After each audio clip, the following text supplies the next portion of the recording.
كيلرز، اللعب مع تركو، كيف تلاقي الاجواء والتناسق بينكم وبين بعض في البطوله؟ آه، التناغم اللي بيني وبين ترك وكيلرز اخوي ما جاء بالصدفه، احنا تعبنا واشتغلنا على نفسنا، هذه نتائجنا اللي قاعدين نطلعها حاليا. So the synergy between me and my brother Killers and of course TRK, it wasn't by chance. We were working on ourselves day and night, and as you can see, the results speak for themselves. Now I got to ask, give me a number here. How many more perfect sweeps are we going to get? حابب اسالك انه هل حنشوف كمان بيرفكت سويبس منكم، انه ما يفوت عليكم ولا جول، وبتقدر تحكي لنا كم وحده ناويين عليها في البطوله؟ والله ما اقدر اقول لك كم بالضبط، بس ان شاء الله بتشوف ثاني. He says I can't tell you for sure, but hopefully you'll see a few more. Hopefully, hey, you guys have been killing it, looking really good. Congratulations on the first win there, and we'll hopefully see lots more of that in the going forward. See you. Anyways, we have a lot more Rocket League to get through. This is just day 1 of 6. So let's carry on. The desk will be up in just a little bit. KCP versus Gentlemates will be your next match.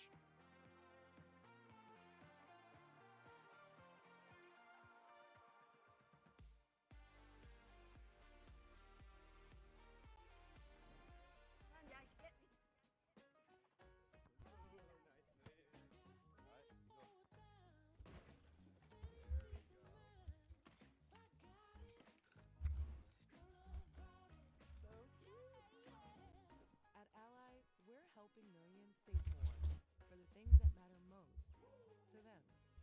Whatever you're saving for, we're all better off with it. Get back to work.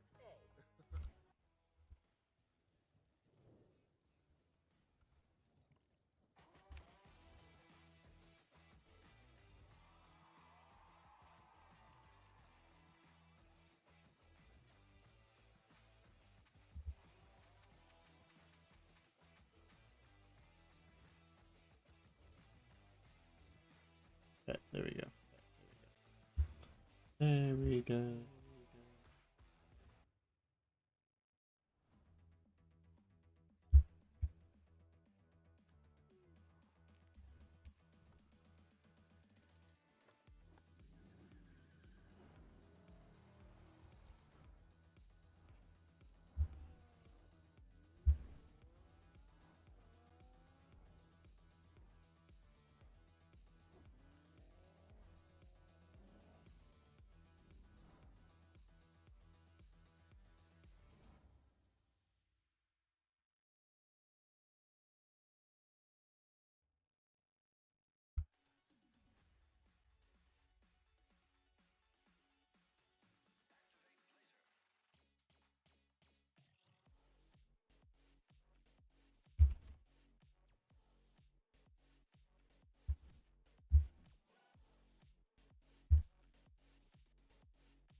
I bet.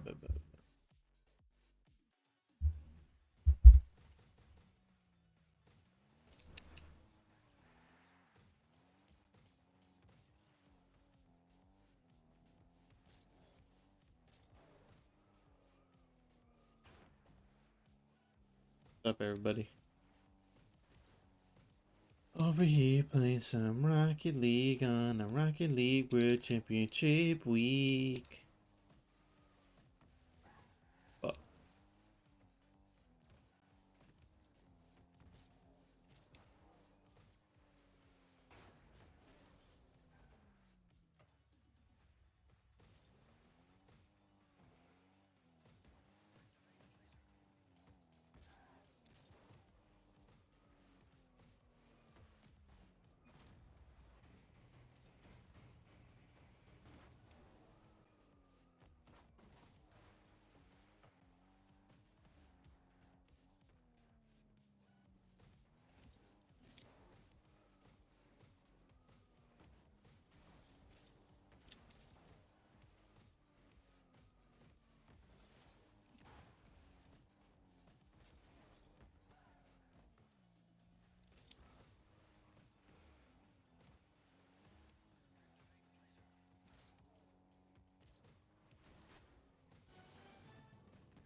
Dun, dun, dun, dun, dun, dun, dun, dun.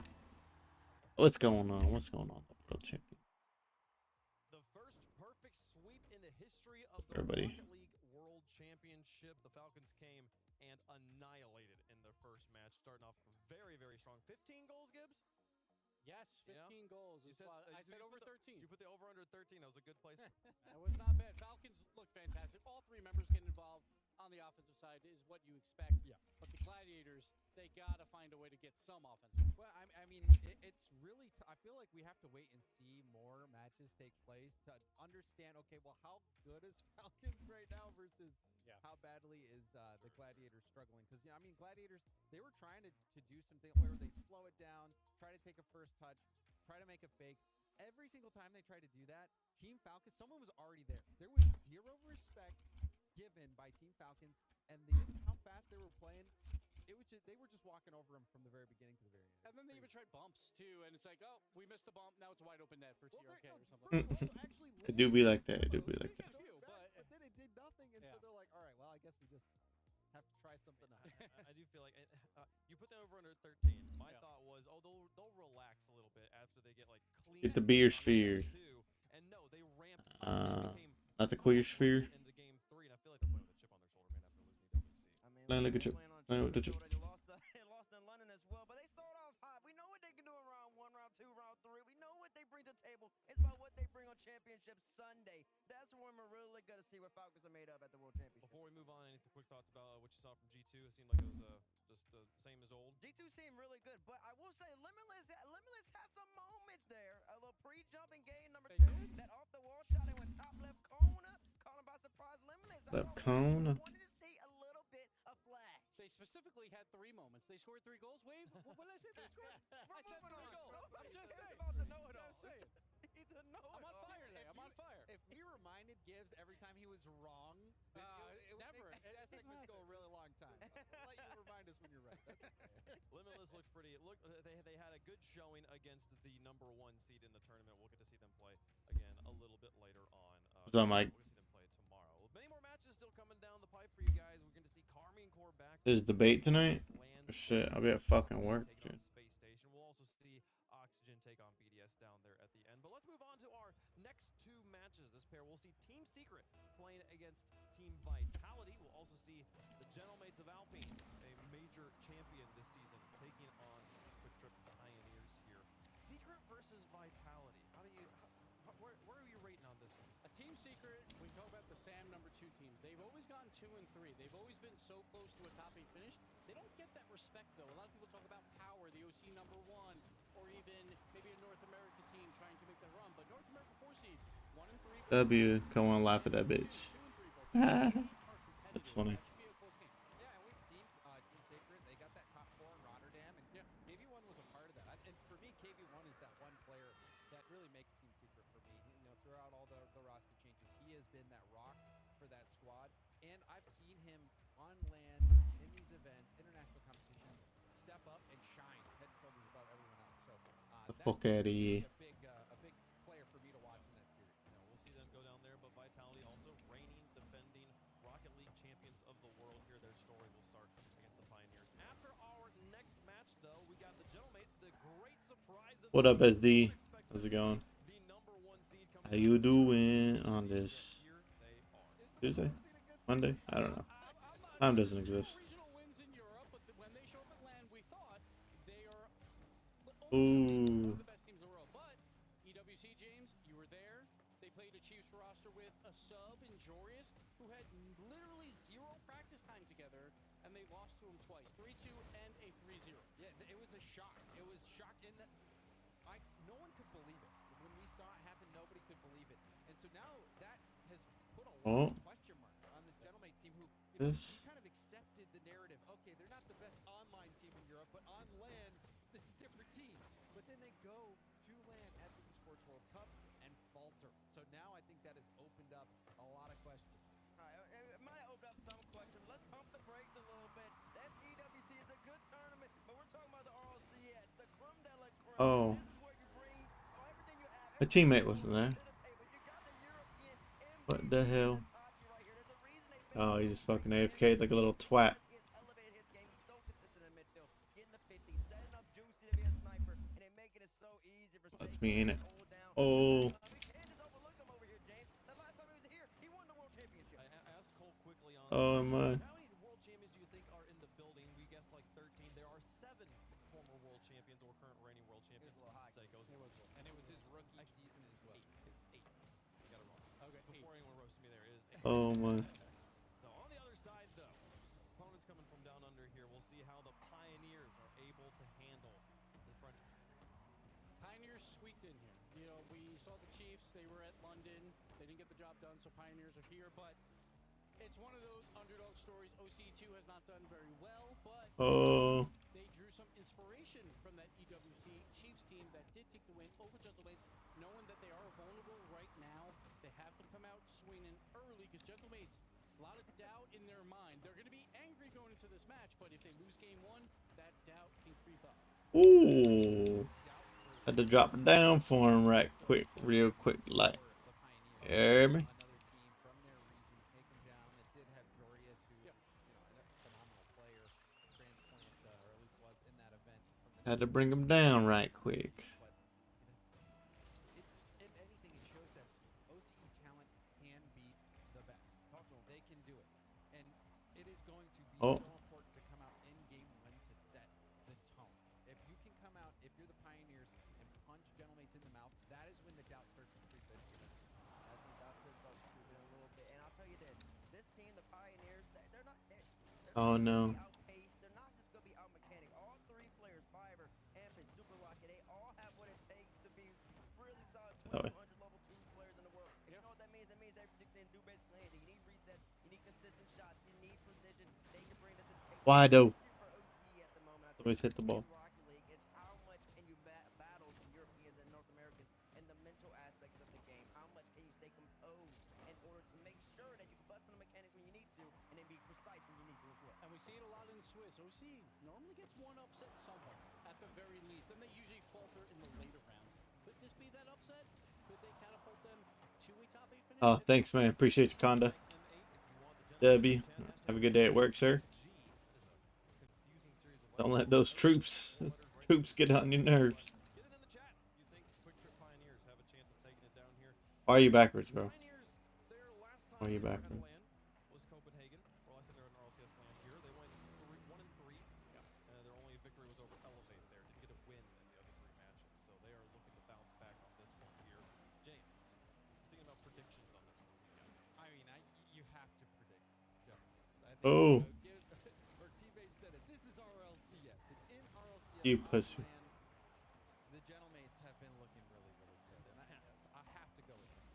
I gotta say, quality losses. Gentlemates, they got that loss where, like, we are not the best LAN team. We need to figure this out. They're gonna play angry. they're Oh, gonna my. play 3-0, and they're gonna try and run up the score. I'm going mates.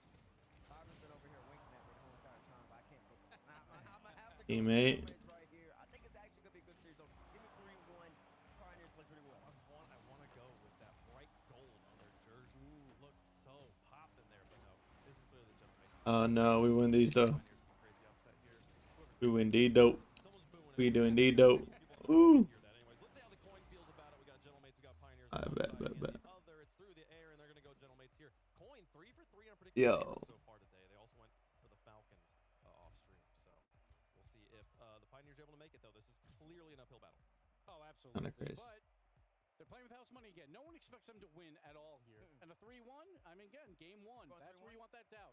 No, I'm going 3-0. But I'm saying if it is a 3-1, maybe it's 3-1 Pioneers because they win game one and creep that doubt into Gentlemate's mind. It's possible. Game one to be Drip RL. Who the fuck? Gentlemates here Who that a is? stronger favorite than G2 was against Limitless. We'll see if they're able to live up to the hype here, folks. Match 3 of the Rocket League World Championships underway. Major champions on one side and Down Under hopefuls on the other. Oh, Big shit. Pioneers taking on the Gentlemates. Let's get into it.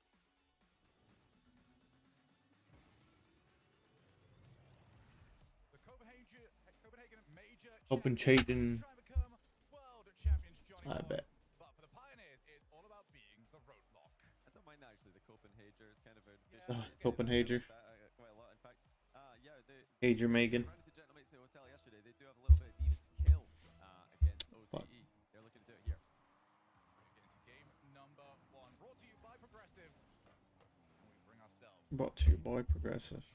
result. If the Pioneers can try and add themselves, because it always feels like one of the OCE teams really pops off in the early rounds. Oh my goodness, that required a lot of help. Unfortunately, it's very rarely been the Pioneers. Well, you know, these guys are looking to bounce back not only from a failed outing, overall failed outing in Copenhagen, where they were only able to get a win against Elevate and couldn't get a game against anyone else. They're looking to step that up, but also just a regain from online, where they were having to play third best team in OCE for Split 2. This is a return to top 2 OCE. For the season, they were the second best team in the region, but more recently they had to take number 3, and they're having a bit of struggle putting the coach in for Fiber in the final event online, which actually worked. They had their best finish of the split. This is already looking pretty rough for them. Itachi off the backboard. Perfect slot with the double tap. And it's 1-0 to the mates. Hear them roar just to our left-hand side. Juicy gets it over, and the moment you saw that first touch, you already knew it was over and done with. There was no way Itachi was not scoring. Yeah, really instructional play there by Itachi. When you are going for your double taps, I know a lot of you, it's one of the plays everybody wants to be better at in Rocket League. Just drilling the ball in as straight of a line as you can in the backboard is the easiest way to set them up, especially when you're getting started. I know that you're going to see plenty of advanced double taps this weekend at crazy angles. But Why? when you're starting off, you want to just be more consistent with them, have a good chance, hit the ball in a straight line, just then it's going to come straight back at you if you can stay in the same place and move in that direction. Well, that was a good opportunity there for Pioneers. Struggled to make too much of it. Black Tass was to be desired as well, so Gentlemates have got away with it, at least temporarily. Back out Itachi. I should have stayed still. Both have won every single one of these so far. I should have stayed chill. Held this reasonably well. It's not going to be a shootable angle. We've been stuck in this final third for quite some time. Itachi finally gives his team some breathing room. You know, on RLCS this season, on LAN, that's been a place where Gentlemates are quite comfortable. They look very difficult to break down in their back corner. They're, you know, extremely disciplined. They'll play here for as long as they need to before breaking out. And it's something that other top teams have struggled with. Teams like Vulcan sometimes just overcommitting to that back corner and getting scores Sure, as why a not? result. But you'll see Gentlemates very often against teams like Pioneers just sitting here. They're just going to keep knocking the ball back corner. That's a shot on target, but it's saved again towards that back corner. They're never clearing the ball towards the middle. They know that's a dangerous area where Pioneers are lurking. Time being, Pioneers looking to try and create some chances and didn't quite find the bum midair. Now we finally go to the opposite side of the field. Juicy ran out of boost, couldn't get his challenge. Itachi, next one up. Nobody willing to overcommit. Seiko very disciplined. He now sees his chance. Itachi wants the bump. Incredible defensive play from Fiber, but it's now off the crossbar. So we stay at 1-0. Just got a great example of what Gentlemates do. Once they get a little bit of offense, they make it count. It's a massive defensive play by Fiber, like you said, and there's another one as well by Amphis. Just keeping this one competitive. You know, this is the risky part, or it should be the risky part about how Gentlemates play. They're so happy, so comfortable sitting on a 1-goal lead that they are naturally giving their opponents a chance to get back into this. Unlike Vulcans, who just run up the score, they just keep scoring, keep attacking, taking those risks. I'm still banned. That's hilarious. Forgot about that. A goal glut, the likes of which we just saw before this. Gentlemates doing what Gentlemates do, just winning 1-0 and not taking any unnecessary risks, playing calm defense. And it's up to Pioneers to force a mistake when Gentlemates are doing this. Juicy goes for the chain dashes on the wall. Isn't able to control the car and that's well blocked. Pioneers have not been lacking for opportunities at the net. They have been lacking is times where Gentlemates weren't ready for them. Seiko powers it straight towards the goal. Amphis pops the ball up. Kind of got each other's way here, so in comes Juicy. Hits the post. They have got away with that. It's a massive mistake in defense by Pioneers. Like you mentioned, they just get away with it, got away with the murder there. Gentlemates kind of been expecting it, but here they come again. They're still trying to keep the squeeze thoroughly applied. UT Pioneers survive once again. Pinch into the middle by Amphis. Super Lucky's up for this, but couldn't catch up to the ball. Gentlemates away with it. You know, whether or not that fake was intentional by Juicy, it's gone towards Itachi, his teammate, and they'll be quite happy about that. Final 30 seconds. It's Gentlemates still in the lead by 1 goal. Infield, not going to go anywhere for them. Oh, back up, Fiverr. Pioneers still very much in this game, but they have to find a way through very soon. They have to keep this one away from their goal. First mission has been secured. Seiko. Oh, what a dunk that is. Maybe one final opportunity, but they've got a long way to go. Yeah, they just have to try and get the ball up into the air in the midfield by any means necessary. There's a good chance to do so, actually. Has it gone too far, though? Yes, it has. Itachi just knocks into the ground in the back corner, and it's a classic Gentlemates win by 1 goal. Now, I know, Shogun, you're going to be probably the most annoyed person in the building right now. You've got Juicy and who else? Super Lucky? Super Lucky, Super Lucky in your fantasy team. Juicy got 1 assist for you there. Yeah. Super Lucky got 2 saves. Actually, 4 saves for Juicy. Could have been worse. But that was not the goal glut you were hoping for your fantasy team. I feel very conflicted because anyone that has been around for a while knows that a 1-0, oh, I'm all up for a 1-0 You do like game. a 1-0. But if it happens here, I will be livid. I will not be a happy bunny. Yeah, this is tough. Hey, I'm just enjoying it. I don't have any players in the fantasy team on the pitch right now. We're going to be talking about it a lot because this is just another one of those games. Another way to keep this interesting. Definitely try it out at home if you and your friends want to give yourself a little bit more interest in the games for teams that you are not in supporting. You know, NA fans watching, don't care about EU versus OCE. Well, here's a way that you can get interested in it. I'm sure a lot of you will be, though. This is a team full of personalities on the OCE side especially, who are they're just hilarious. I love these guys. And as for Gentlemates, I mean, one of the tournament favorites on the bounce back. This is their continued story. Like I mentioned, I talked to them yesterday night. They want revenge against OCE. They want to prove to themselves that that was just a blip in their continued upward trajectory. Well, it's a bit of a whiplash as well, considering what we saw in our previous series with Falcons running roughshod. When you see results like that one, do you look at it and just go, all right, well, Falcons seem to be the team more informed coming into this tournament, or is a 1-0 match for Gentlemates kind of just par for the course? I think it's fine for both Gentlemates and as well. I'll mention G2 in that conversation. You know, G2 and Gentlemates are, at least with the way that they play against these lower rated teams, a lot more safe stylistically. And when they go up against the other top tier competition, they start to take the necessary risks, but they just don't deem it necessary to be taking risks in this matchup. They're thinking, you know, we are just simply better, so let's just not risk anything. Let's just, you know, play disciplined defense in the back corner. As for G2, same thing. Let's just get back with everybody and then win 1-0. Hey, why not Itachi to score again? And it's Juicy again with the assist. It's a brilliant pass into the middle by Juicy, and he was kind of covering it as well.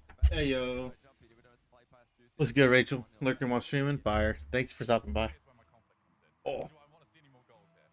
I think yeah, this is a tough We got one. banned from It's a win Twitch that I've skis wanted since, well, the start of for It's a win I have wanted for 4 years. To the uninformed, you've never casted a 1-0, 1-0, 1-0. I have not. There's been 1-0, 1-0, 1-0. got banned from Twitch skis chat. In Rocket League. I just said fuck on accident. Like, what the fuck? That's, you know, top of it. I guess it's top or bottom of the bucket list. I'm not sure how that It is works. number 1 on the bucket. Yeah, number 1 on the bucket list is to cast a 1-0, 1-0, 1-0. But yeah, you're in the bin, mate. You've lost fantasy if this is just a binary I will series. happily. Just about. It's just what you did. See if that's what it takes to cast a 1-0, 1-0, 1-0. All right, let's see. Will it happen? This is a good chance to score, actually. I've never written Oh, I cussed. I cussed, and it was on accident though, because some lady's mic broke, and I was like, "Is her stuff fucking up for you guys too?" And then they banned me immediately. I was like, "Oh, sick, dude." Unlucky, Shogun.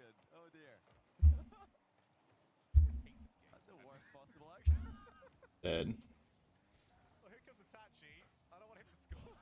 I just need to start ramping up now. My hold on. Shattered. Go on, Super Lucky. No. Surely. Oh. Oh, I don't have it up anymore. I don't want Juicy to save against Super Lucky. That's fine. You know, you're on That's the same fine. team, lads. Don't ruin it for us. You know, this is a key moment, in fact, for Gentlemates, though. Will they be shell-shocked? Another goal in their net at the hands of some Australians. Shell shocked, shell shocked. No, it looks like they're just going to keep plowing on forward as Seiko 50s ball to the goal line. No panic just yet for Gentlemates. I think if they lose a game, they might start panicking. Again, we brought it up earlier on, especially for these teams, especially in our opening 3 matches, getting at least a game is. Yes.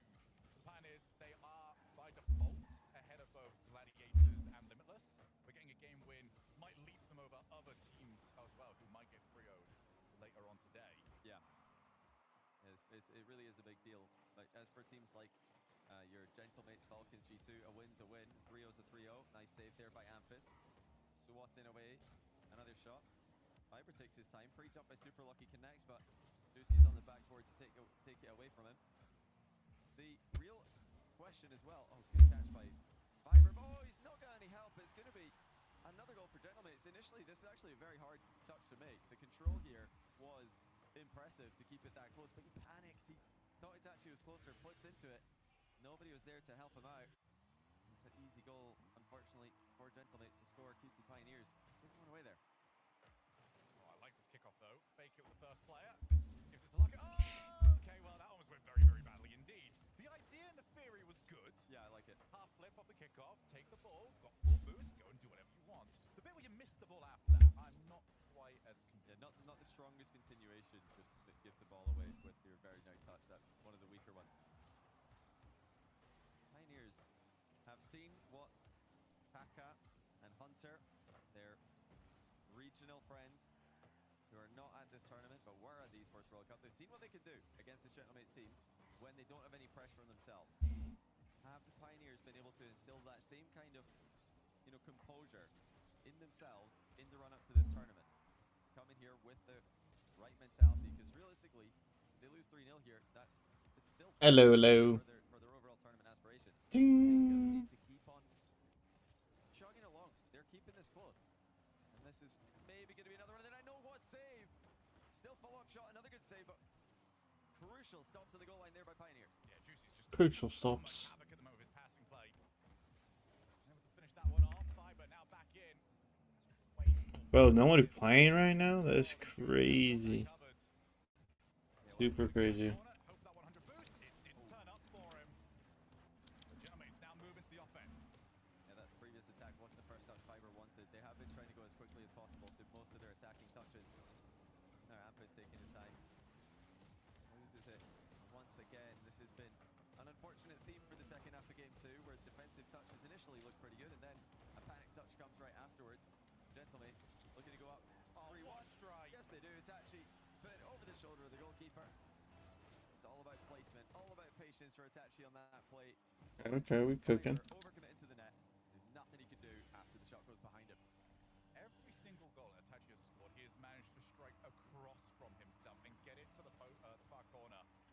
Just putting it behind the I thought that was me. backwards, Thought that countdown was my shit. the shot is there, then they are going to get it. Here comes Juicy. I need to be a little bit more. Come on, mate. Here, Juicy. I think he was trying You're for being a too much of a reset. good guy right now. Yeah, I think initially his plan would probably be to reset and then rebound into the Midi. but He smoked that mid. Pioneers dropping to 0-2 in the series. Gentlemates winning by 1 goal in game 1, winning by 2 goals in game 2. This one was maybe a little bit more of a scary game for them, having Pioneers actually level it halfway through. But unfortunately, Pioneers' defensive touches let them down. They kind of panicked a little bit in defense. Fiber, after making a really impressive catch, panic flipped into the ball, gave it away. It was looking good for about half this game. There's no way anyone has heard what you said. Absolutely love the reactors coming out of Pioneers.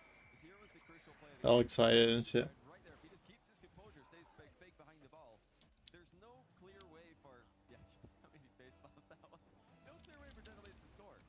But he panicked, and unfortunately nobody was there to help him out. The Pioneers did well to get themselves very animated. You could just watch his face cam. You wouldn't even have to watch the game. You'd know exactly what's happening. Somewhat You should have just left it, bro. realizing that really do Should just left that shit. game. It's looking good for a little while over in here, but it is the little mistakes. It's occasions where that first touch. Yeah, the first touches The were quite second good. touch was abominable. It was the panic touch in defense. I mean, I've been talking about it a lot today. I'm going to talk about it again. You know, why you're going to just low 50 those positions. That's all what you got to do. Low 50s in defense, they're safe. Low 50 towards the back corner. We've seen it from Gentlemates time and time again. We've seen it in this series even. Gentlemates on both sides of the pitch. They've been faking a lot in offense. I'm sure Pioneers have caught on to that. There are going to be plenty just rush challenges, ignoring the Gentlemates players behind the ball. Can't quite get it past Amphis, who's going to look for Juicy's car. Just in time. Corner. How on earth are they going to go through to Seiko? Seiko's already up. He's tried to push Is there we 50 dose in a productive manner? Yeah. to right. Juicy tries to change it. Chris Itachi back towards Seiko, ready and waiting. Will he get his opportunity to move forward? He's going to be caught. 2 assists on the beat. Instead, decided to wait for it. Back into the midfield. Juicy fakes the first. But that gave Amphis plenty of time to get into position. Oh, yet another fake by Gentlemates in offense. Pioneers with some more crucial defensive stops. They have to be so aware of that. That has been Gentlemates' main source of attacking threat a lot of the time in this series. Just sticking behind the ball, wiggle in a little bit, try and convince Pioneers that you're going to flip when you're not actually planning to. But they've always got that 50 behind it. It's like a safe fake that they go for. They never play for the risky fake. They're always right behind it. Oh, what a bomb. Juicy's just taking... No, I gotta read that on the mat. I hope. Will get the goal. It's crazy. I didn't realize that. Look at Juicy in the front of your screen there. He's just going to pan in, just clipped Amphis. Amphis would have had that overhead if not for Juicy's presence. Gentlemen, just so good at. They trust each other. And it's incredible for a team that, you know, we don't necessarily know how much time they had to plan out. Okay, this is the team we want to go for. We do know that this team was sort of the teams in the season. But the chemistry they have got. Oh, we're going to go for the Psycho. That was not the worst attempt I've ever seen. Then again, the worst attempt I've ever seen did result in an own goal, so. Yeah, he probably just wanted full risk it there when it's quite safe to just add a little bit more loft onto the ball instead of trying to like literally score it when everybody's back. You're just probably giving the ball away in most situations. But This works. This does in fact work. back to the drawing board for Gentlemates. It's another 1-0. It's another comfortable position, and it could be 2. No good read. Overhead by Fiber. That ball hit the backboard behind him. He still managed to stay with it. Side. Good clear. Amphis can now try and chase. In a good position to do so, but the fake chase My boy. all the time from Gentlemates, which is so difficult to try and get the read on what the actual play is. Can get the ball past them. I think for Gentlemates, the best way to describe the defense is always relevant. All three of them know what the next play needs to be, where they need to be positioned. Backboard was a little bit, but there's Good another recovery. mistake. I was feeling that one. Super Lucky missed his catch. It was a tough catch. That ball was almost, hitting the ceiling as it approached the back wall. But he managed to rotate around, get back to it, cover his own error, which is how it should be. You take the big boost in defense from your teammate. It's your job to go get the ball as well. Fiber now with the chance. It's going to be covered by Seiko. Post looks like it might have had the save as well. 2 minutes to go. Once again, Pioneers are in it. They have been in every game in the series. In the mid game. That was another huge chance. Looks like Super Lucky just ran out of That's the over me head. Nice stolen away the back corner. Great 50 middle and Amphis drills the crossbar. No follow-up for Pioneers. Pioneers just got in each other's way. Super Lucky wanted in. He saw his own teammate was right in front of the ball. Couldn't get there in time. 100 seconds left on the clock. Gentlemates have not run away with any of these. Will they regret not putting... Why? That is what will it take for Pioneers to get that ball over the line against one of the most stout defenses we have got in this World Championship. Well, at some point they've just got to up the ante, take a risk that they might... Good job, Ghost Ripper. Way to be there. At the counter-attacking end. But is that time now? I don't think so. They're just going to keep playing their game. Their standard mode. With a 1-goal deficit and 1 minute remaining. I think if we're into final 20 seconds territory, that's where they're going to send it out. Juicy dropped down past Seiko, had to stop. Oh, Juicy almost landed on it. Well, that would have been a true highlight. seconds, still 1-0. I think Seiko looked for him. It looked like he was trying to return past mid. We got it. Now the other way. Doesn't fucking matter. Plenty territory to play with in this matchup. That's a good challenge by Fiber. Can't get the ball past Seiko in the back corner. They've got to get the ball away from this back corner. It's not going to go through. Gentlemates just too safe with the way they play these positions. So now at the other end of the pitch, Pioneers once again survive. 30 seconds. That is straight across the face of goal. Seiko pre-jumps against Fiber. Fiber chooses to try and get Seiko. I just fed that motherfucker right there. Just to take that ball Hand him the rock, pass him the rock. Try and put this one away. Fakes the first, takes the challenge. Nobody follows. Hey yo, how your games going in Overwatch? Pioneers to find something in the next 10 seconds. What time is it? Amphis looking to get the ball to the backboard. Full sends by the whole team. They're all Full send it, bruv. a chance, but there's nobody backing up. The third man position. Nobody backing out. Points into the ground. Gentlemates 3-0. Every game was a close one. But when Gentlemates are on the pitch, that's kind of what they do. They just win close games. They It's him. so many games by 1 goal in their tournament win during Copenhagen. They're back at it again. Gentlemates, revenge against OCE. Step 1 completed for Gentlemates. It was not nearly as dominant. I feel like G2 had the better showing. Falcons absolutely had the better showing. But it is not right now where this tournament is decided for both of these squads. For Pioneers, the good news is they came in as a higher seed. So at the very least, they are That's fair. That works. last or even second. That works. Thanks everyone for stopping by. Get anything, so could still And some Rocket League, watching some RLCS, listening to at least. Stumping a little bit more. I know Fiber's going to be annoyed about that second game where the catch was good, then he just panicked. I mean, there's a couple panicky touches in that second game, like we talked about.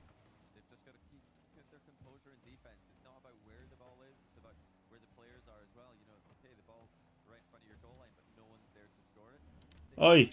And steer it away from danger. But still, plenty to be happy Oh no! for Pioneers. They had On my splish splash. looked like they were able to fight for the midfield a lot more than some of the other forwards. Yeah, they looked Buddy, pinch. Alright, that works. Yeah, looks like I can see Itachi walking over there. Like nobody wanted to talk to him. It's, Buddy with the pinch. yeah, I'm curious to see your Ah. assessment about the revenge arc that Gentlemates are on right now. Plays them twice to OCE. Jory is I just can't right now. World Cup, and now they've managed to sweep Pioneers in very, very Gentlemates fashion. Nah. Let's see. Missed the utter sauce. Stint of the tournament. This one is the Gentlemates, and for now, it's Leaf talking to Itachi. That's right, I got Itachi down here. Well, still here. We're all here. Get that out, get that out. Thank you. Thank you. It was a little bit closer, probably, than maybe you guys wanted. You almost had a highlight play at the end there. Walk me through the series because it did feel close. Buddy. Yeah, it was Buddy. didn't score much goals, but to be honest, we felt confident in the series. Like we I played could have been well. way better, but whatever. Defensively, we were solid. No. Limit breaker. That was the guy I was scoring on yesterday. Or last game. It was Spinach God and then someone else. I forgot there's someone else, but Now, to be honest, that tournament we weren't prepared well. I would say, like we didn't. oh Brett forever. Once we entered the stage, and I think it's a tournament we. Blind bad, blind bad. Yeah, it's clearly not our way of playing Rocket League, and like I think this tournament we're going to be able to function because we're way more prepared mentally in the game, everything. So yeah, like that tournament is the time. I was gonna say this is Worlds now. This is what matters. This is all. This is Worlds, this is where it matters. You said it was a confidence thing. You're feeling confident, like even even if the series was close, you're like, no, we're good. Yeah, luckily we felt good in the comms. Everything was perfect, and even if the series is close, like there are approaching against us, so yes, we have to be careful, and yeah, it was good. Well, I want to ask about KCP then as well, and maybe the region as a whole, because you've got the experience with them. How do you feel outside of Europe and North America? The rest of the world is starting to come together.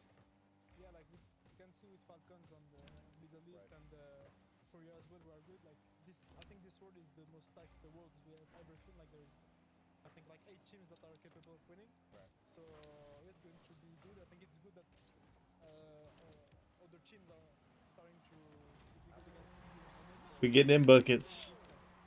Now, just going forward for yourselves, you guys tend to have a lot closer series like that, you know, the 1-0s and stuff. We saw the Falcons just before there.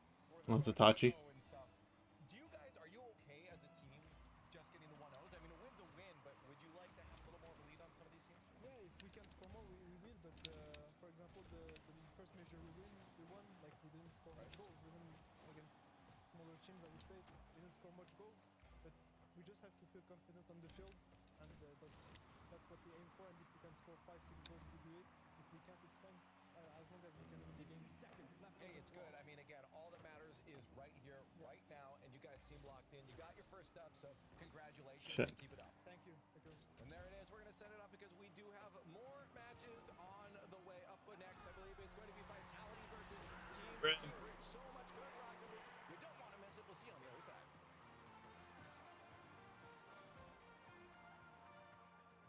Vitality versus Team Secret.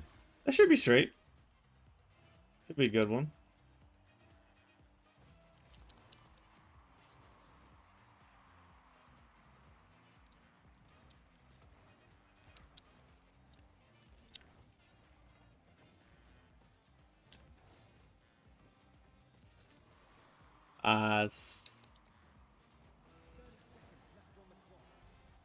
Yeah. Yeah, that happened, bro. Hey,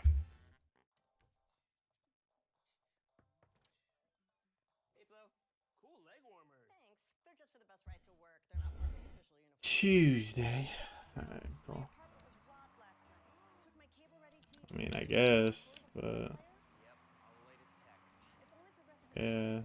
Like their home insurance. Then we can bundle our cars and get the same 24/7 protection. We just invented that. I mean, I guess.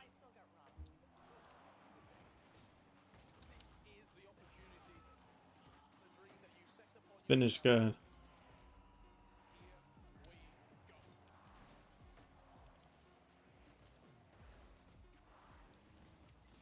No, I got it, but not the way I wanted it.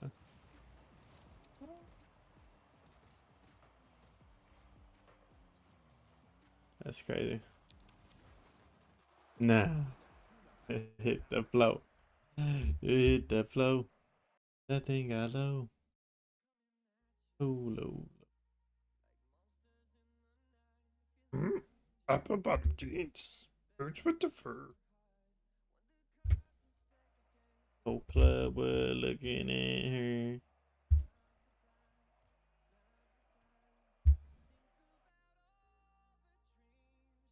Fan on. Not, I have a fan on.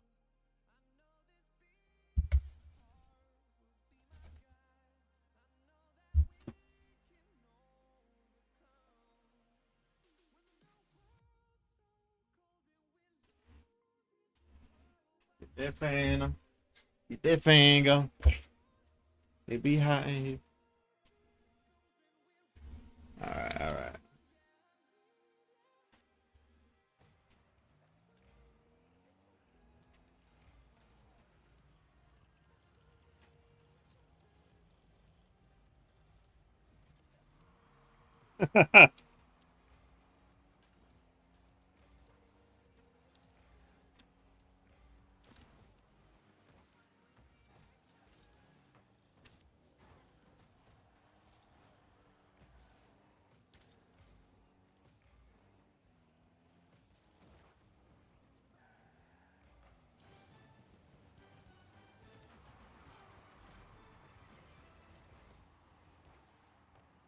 Booyah, baby.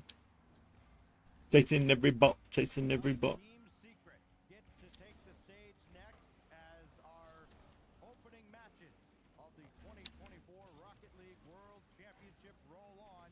And Team Secret has a task ahead of them as well. But this team that just barely managed to Vitality one ain't what they used to be. out of South America just Like a year ago. complexity. With Farah. Now they have a chance to prove that they belong. All they have to do, James, is take on Team Vitality. The reigning world champions.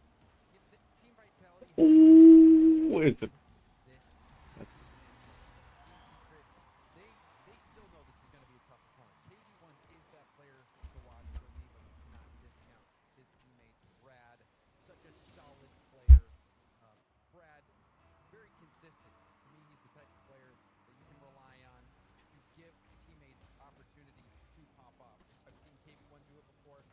also, I have to say, Mata hit. I talk about all the time. Mata, his ability to hit insane shots. One of the shots he hit on land blew my mind. And this player was one you have to watch out for. You give him open space, he can't punish. Team that does play very defensively, and when we talk so much about play styles and how they may compare and contrast, maybe, just maybe, they can be kind of a frustrating matchup for the boys on the other side, representing Europe, your reigning world champion, Team Vitality, and a rare case change where you have a team that does not change at all from season to season. This is the team that caused everyone else to, race to pick up the best super teams they possibly could. Vitality did something that no one thought was possible, to have an entire perfect split and then roll that into a world championship victory. Team Vitality, and especially Zen, served as an inspiration for all of the pros out there, showing them what is possible. What they accomplished last year cannot Holy be crap. them, but this year it has been a different story. There has not been the same level of dominance, but there's always that thought lurking in the back of everyone's mind. What if Zen, what if Alpha, what if Redosin hit that level that they did last year? Of course, yes, there is one change. You saw him come in at the end. Very Pete taking over as the coach after Farah led them to the World Fuck it. Championship. Of course, I think all the attention, of course, is going to be on the prodigy that is Zen. A lot of attention is going to be on Alpha, but Redosin, who, again, for a lot of people, and I would say maybe a vocal minority, they're like, when are we going to kick this guy? When are we going to get rid of him? Why is he here? He's costing us everything. Meanwhile, he's the foundation of the team. My fault, my fault. You take out that, you take out Redosin, and the equation just doesn't add up for Vitality. Yeah, Redosin, I mean, people joke about the job security of Redosin. Hey yo, hey yo. Afraid, he pops off and The dog emoji. the reality is that Redosin is What the dog doing? huge threat. And then on the other side of the equation, he is such a positive presence to be around. You spend time with him off the pitch. He's a fun guy. He's One of the a fun nicest guy. guys. And, Yeah. and so he brings up the team vibes as well. But this is the stage where everything matters. I mean, people value majors. Majors are incredible achievements, but the World Championship is the crown jewel for players. When they look back on their career, they might trade all the major victories they had for just one World Championship title. That is what a world title means. So this is what Vitality has been waiting for. Team Vitality is that team. Team Vitality. Right moment. You go all the way back to RLCSX, and they were basically playing second fiddle to Team BDS coming out of Rival Series the entire season.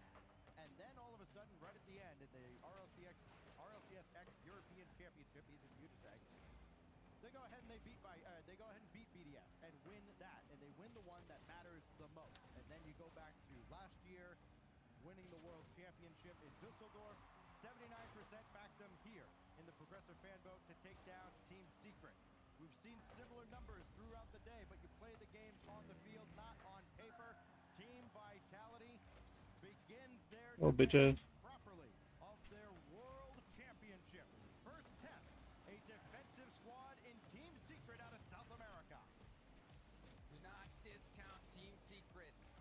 They have the weapons. Team Vitality, though, we know Fuck. what they're capable of. We've seen a lot of one-sided matches so far. Will this be the same as the ones before Stacks, or will we see an amped-up series? Anfield Night for Game 1 is always brought to you by Progressive here at the World Championship, and we're underway with Vitality and Secret doing battle. And it's Redosin looking to plant his flag early, but it's Brad with the initial save, and we're off and running. And you can expect a pretty quick matchup, but a pretty defensive matchup between these two squads. Both sides are really struggling It's crazy. through the defense of the other, as Redosin will pop this in. And should it help? No, he doesn't. Crazy. Had no boost, but still got that pop-up, and has resulted in this possession for Vitality. Mata trying to slow the play down. Brad goes KV1. Good back and Not the forth. double commit. To kick things off. Full boost for KV1 as he watches Brad just clear that Ball away. hunter. Something that we kind of saw a couple matches ago with Gladiators position. See if Secret can play more of a possession game, manage their boost, manage the ball, and not just kind of throw it back on the other side of the field for yet another attack to come in. Mata can't get past Alpha. That shot on target. No, just a little bit wide. Would have beat Brad. Brad was near post with no boost. That far post was vulnerable. Team Secret live to fight another day. Now KV1 going for a block. Redosin with some help, but this is a nice attack here from Team Secret shaping up. This ball looks so weird. I don't like that ball. Oh, it's progressive. That's why. It's hilarious. Not ads on the ball. That's tough.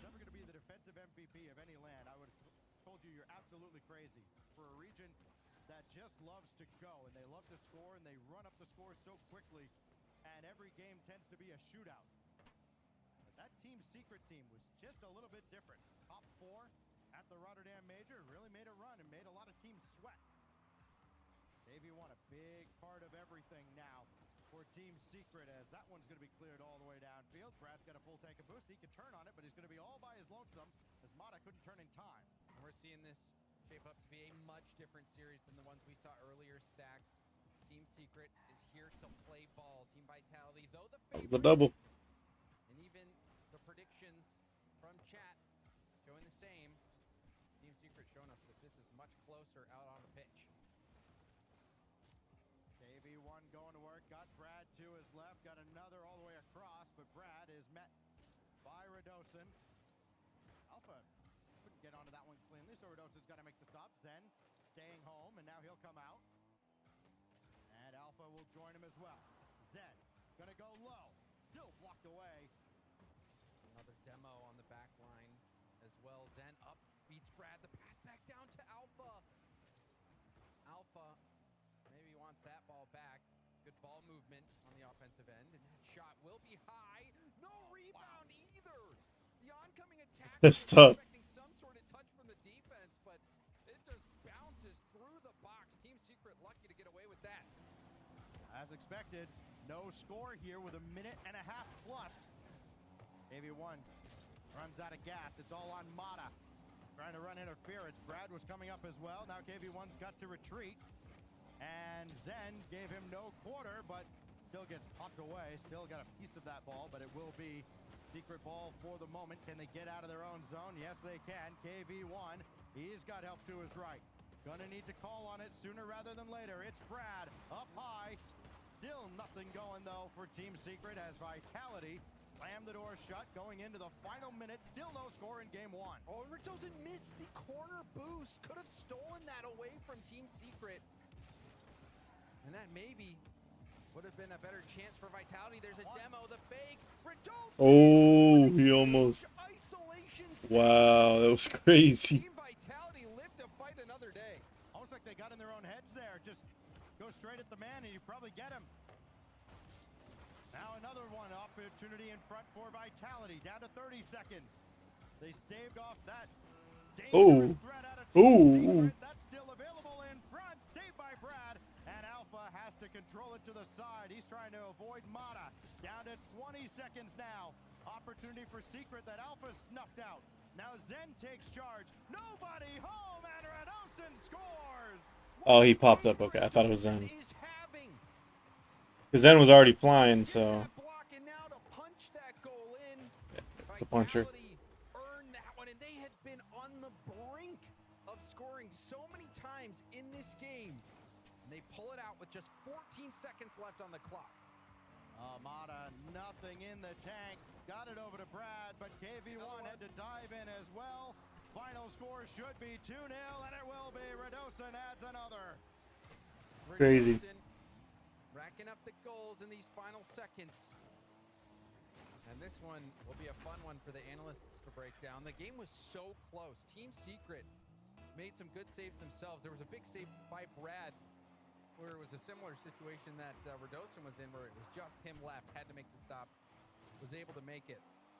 But really, play of the game, in my mind, Stacks, had to be that isolation save from Redosin. You saw the demo come through. Fuck with that. There was two Team Secret players hunting Radosin down, and somehow he managed to get the save and put that ball in a spot his teammates could clear it out. Radosin inching ever closer to a milestone of his own. Now 91 LAN goals for Rado as he adds a couple here, closing in on 100 in his career. Zen not too far behind him, but we ain't talking about Zen in this game. We are talking about Radosin as Rado leads Vitality on both ends. That's crazy. Vitality shut out Secret in game 1. Team Secret, even though they got the loss, I think they will still see the silver lining in that game. We saw Speaking that good. it boiled down to. They needed to land that bump on Radosin. They had done so much work. It was a good fake as well to even give the space on that play. They just weren't able to pull it through. If they're in that situation before, or again, they might be able to get the job done. They were within winning or striking distance in that game. They could have won that game. And I think for Team Secret, that's what they're going to have to remember, is that, hey, we played them all the way down to the wire. They scored with 14 seconds left. We easily could have won that game. Let's just shake it off, go out, continue doing what we're doing, and we can win this series. It was all Vitality in this opener with just a couple of specks of opportunity for Team Secret. But now they've got to kind of dust all of that off. You got close. You still have to find a way to break through, and you can't let all the frustration from game 1 boil over to 2. And we have seen a perfect sweep True. as well. You also can't get cocky. A little early to make that call, but the defenses out here have been pretty good to kick things off here at the World Championship in Dallas-Fort Worth. Oh, that's a kick. Yeah, we had the That's a kick symbol. That's funny. perfect sweep In a World Championship. Yeah, in a World Championship. So now we've had 4 perfect games. Just throw that out there, 4 in a row. I mean, God, you could probably go back to, I think the last one I had at World, at London Major was BDS Gentlemates. That wasn't much of a series. They're just, listen, everybody watching out there, if you got me, you probably know what kind of series you're going to get. Or if you got Jorby casting Furia. That one as well. Somehow it doesn't work out for him, but you know, if you're Team Secret though, you're locking in. None of that is taking up any real estate in your brain. You're thinking we had that game. Radosin, we should have scored right there. He just made a play, dodged the bump, got the backflip save, but we can do this. We held him close. They weren't dominating. Yeah, is that a technical issue or what the fuck is going on? Did have most of the Jeez. initiative, but we see that with Team Secret. They're happy to turtle up at times and then strike on the counter. Well, while we have a moment here, as we sort out some kind of technical issue with the teams, we're going to give a big shout out to our good friend and colleague Subi Smash. He and his family recently affected by one of many families affected by the wildfires out in California. We want to give our best wishes out to Subi and the fam. Hope you all are doing well, and hope for all the best for all. Yo, what's up, Chloe Skyler? Stay safe. How's it going? How you doing? How you doing? Like Vitality have some kind of technical issue that they are sorting out. Yep. Well, all the Vitality players currently have their headsets off right now, and I did see Alpha. Yeah, I'm chilling. His computer, and it sounds like the issue was a controller cable. Watching some dang Rocket League. How you doing? Unreal. Come on. You're making how much money? Buy new cables every event. Come on. I mean, it sounds like it's getting resolved pretty quick. I'm weak. We do Talking shit. an admin team that works very quickly too. So we're not going to waste time here with anything that doesn't need to be done. So shout out to the admins as well, or the referees, as you may see them in. No, I'm good. For getting this handled as No quickly as we can, and banners. as soon as we can get back into game number 2, we will certainly do so, or get into game 2 for the first time here. If you're just joining us, Vitality take the first game 2-0. And it was a nail biter. It went all 2-0. the way down to the final seconds, even though it was 2-0. That last goal, the last 2 goals of the game happening in the last 14 seconds of the game. So it was very close through a majority of that game. Team Secret had an opportunity to take the lead, but Radosin stepped up, and you could see him getting hype as well in the Mobile One High Performance replay. You could No overlays, no selling shit. Excited, that his team was able to to clinch that first game because they 5 don't minutes. underestimate Team Secret. They know that this You do team 5 minutes. is a threat. You have to come ready to play because if you don't, Are they playing yet, bro? you know what these players are capable of. South America is no longer a minor region. These are serious players here to compete. There we for go. the title. Now Jeez. we kick off game 2. Jeez, nice. Going to try to win them back to back. Team Secret to see if they have another plan. Kept it close with Vitality in game 1. They were in it right until the very end. You can stay close, you can win a game. And Mata scores 7 seconds in after that lengthy timeout. And this was so good from KV1. KV1 with the light touch collects the ball, and his whole job was to make that first defender miss in the air. And he did that brilliantly. So credit to KV1 for generating that shooting opportunity, but also to Mata for securing it. Well, Alpha looking to answer back, but Mata says no.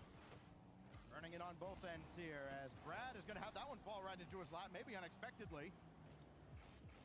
And Brad up the ladder, but nothing else brewing as Radosin going headhunting on the Team Secret half of the field.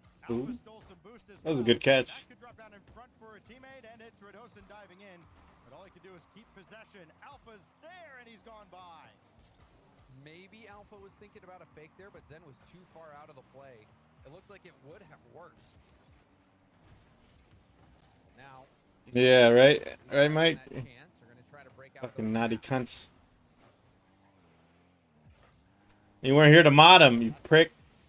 I gave you a shield now. Against Vitality just because they have to throw the ball away. Now Vitality Hey, lobbing it down almost like a hockey jump and chase strategy. not the Michelle Obama waving. Another demo. The big mic wave. Wall shot is You feel me? saved by Brad. Follow up though. Alpha drop down in front and Mata swoops it out. Big play from Brad. Team Secret still fighting.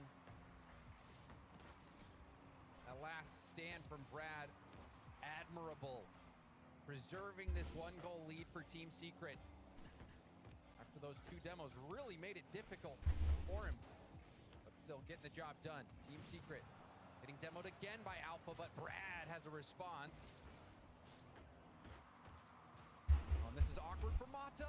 That shot will go wide. Still tons of pressure pouring out from Vitality. If I could ban myself, I would. Cats. You sick fuck. You sick bastard, Mike. Mata's got it again. Got through one. Cleanly off the backboard, but nobody else there. Brad retreating as that ball came off the wall, and Vitality might have got away with one. It's a good idea from Mata if your teammate is there. Whoa. You saw when it cut to Brad's Whoa. POV that Brad was running on empty, even trying to drive over on that mid. This is a sponsorship from Rumble, one that is incredibly important to the survival of the company. When Rumble first started in 2013, they built a platform for the small creator. They didn't censor or have biases. They were fair and treated all creators equal.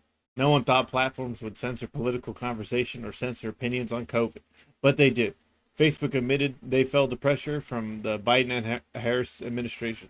Rumble did not. They held the line. They are attacked daily for giving us a voice to talk to you.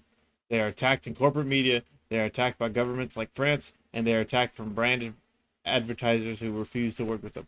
Corporate America is fighting to remove free speech. Rumble is fighting to keep it. Rumble won't survive the brand advertisers. They don't get much off of it. Watching our show on Rumble is the most they can ask from you. But if you really believe in this fight and if you have the means, one major way you can help Rumble survive is by joining Rumble Premium. Join the community that believes in First Amendment and believes in our human right to free speech. Rumble is offering $10 off with promo code STUDIO when you get an annual subscription. Go to rumble.com/premium and use the code STUDIO. Like I said, if you have the means and believe in the cause, now is the time to join Rumble Premium. If you don't have the memes, we are just happy that you watch us on Rumble. Woo, there was an ad and a half. God dang it, that John. He was hoping it would spawn for him, but just couldn't find it. Now Radosin, the lead blocker, paves the way for the tie. Who else do you call? Zen getting the last touch. Radosin doing a lot of the work yet again. Boy, Radosin having one heck of a series here for Team Vitality. Big kickoff. Eventually, he may get his just dues here. Just so valuable to this Vitality squad.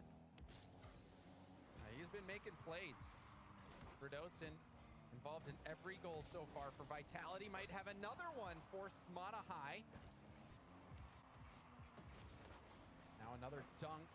This is dangerous. Vitality looking for the backboard play, but Mata was there.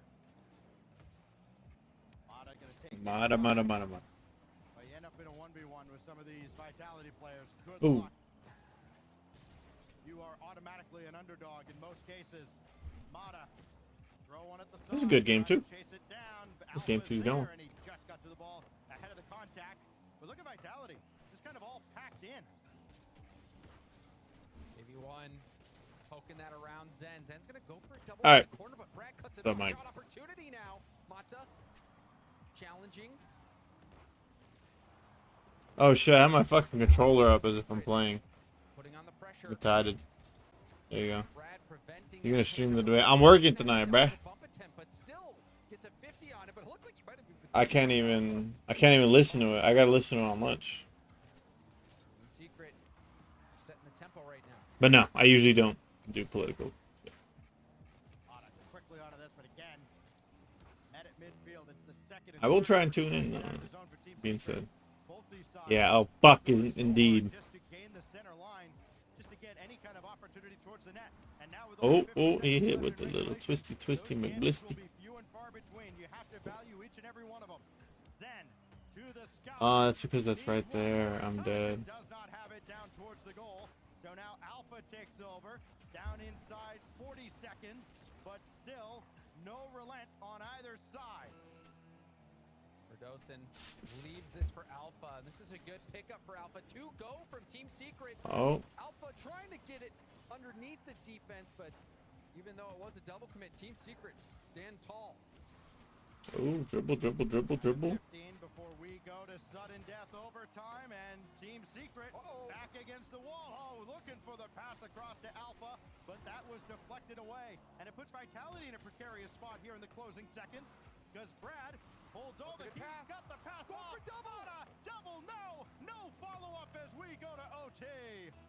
Things were getting hairy there at 0 seconds. Yeah, we're Wizard Harry. Team Secret threatened, but couldn't make it happen. Team Secret That was looks like 50. they have the edge in game 2. They scored first. Can they score For sure. last? Yeah, I'm sure it's gonna be a shit fuck Here in fest. Game 2 at Forbidden Temple. Will it be a short overtime? Doesn't have the makings of one. The team starting to settle in here after the kickoff. Brad, big moment there. Loses out on the 50. Now this is going to put Team Secret in an awkward spot. Really nice save from KB1 to be able to set Mata up for that counterattack. There's the demo through the smoke. Alpha, he doesn't have any boost to follow this up. He can't get down. Oh, I got tied the fucking game. Overtime for Team Secret. That's crazy. It turns out to be a short OT after the demo just across mid. Challenger. And Yeah. slot there for Mata. Perfect timing. Yeah. Stepped up for Team Secret. Yeah, back to making pennies off Rumble Studio. Yeah. Another score to their tally. Right now we are tied up 1 game apiece in the series. So I could stream longer if I fucking just let this rock. Should I let this rock? With the stream going longer? I'm really just kind of watching this, honestly. I'm gonna play when the series is over. Because then you get like 15 minutes or so. Hecky, nobody's on. Bringing it all the way back. Let Verdosen take over. Team Vitality now know they've got something on the other side of the field that they have to contend with. They have to respect Team Secret. As Verdosen tried to play that one along the backboard. Nothing doing. And Team Secret fend them off again. And Verdosen was trying to get some bumps on the backboard. Did land a demo on his way out. See if that continues to be a strategy Vitality's going to try to use. Amp up the demos. Glad. And there we do see demos back to back. Verdosen being a bully. Doesn't have much boost to do anything here. Gonna have to retreat as well. There's a bump on Zen. Fortunately for Vitality, Radosin there to boom it down. Dumped it out. Dumped it out. Vitality will be on the attack. Bumper. Taking himself, calls his own number. Whee! Plants it through. Radosin strikes again. This was automatic. You'll love that. The little alley-oop to yourself off the backboard. It is such a fun shot to take, but to be able to pull it off in a lobby like this is impressive. Radosin, so far, the MVP for Vitality. KV1 threading the needle, and then Brad has forced it well wide. Did not have it lined up proper, and a missed opportunity for Team Secret, and they really could be paying the price for it if they concede another goal here, as that shot stays right on the goal line. And Brad, That's so sketchy for them. Harm's way. Team Secret need to reset. The challenge by Mata. Will he be able to get back? Low boost. Got a piece of it, but it kicked out right to Zen. Radosin, player on Vitality you need to be watching out for right now if you're Team Secret. Been doing work. Hesitation there. So great. Tough to pick out many mistakes in his game so far. You could argue that was one. Didn't get contact. That goes all the way across. Radosin's over there. Play this ball out of the corner. No, KV1 beat him. He's got Mata in support. Drop it off to him. Mata going high. Low, he left it for Brad, but once again, Brad just 1v1 away at midfield. Now he's got to make up. Oh. Oh my.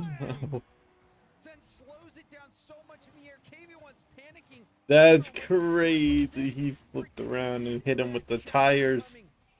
He hit him with the tires. He's going to kill it back down to the ground to himself. Excellent. That was crazy.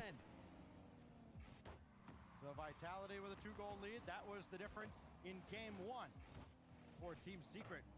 Answered back very quickly in the second game. Vitality holds a significant advantage now, and can Secret make up a 2-goal deficit? Mata going to control that for himself. See Brad jump in more on the offensive end, as that time he does dive in, but he's beaten out by a couple defenders. That's going to leave Mata all alone at the back. Here goes Zen again.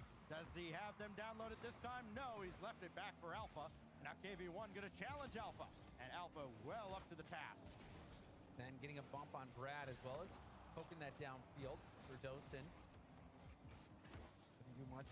Nice challenge from Brad. He went for the bump. You saw the play.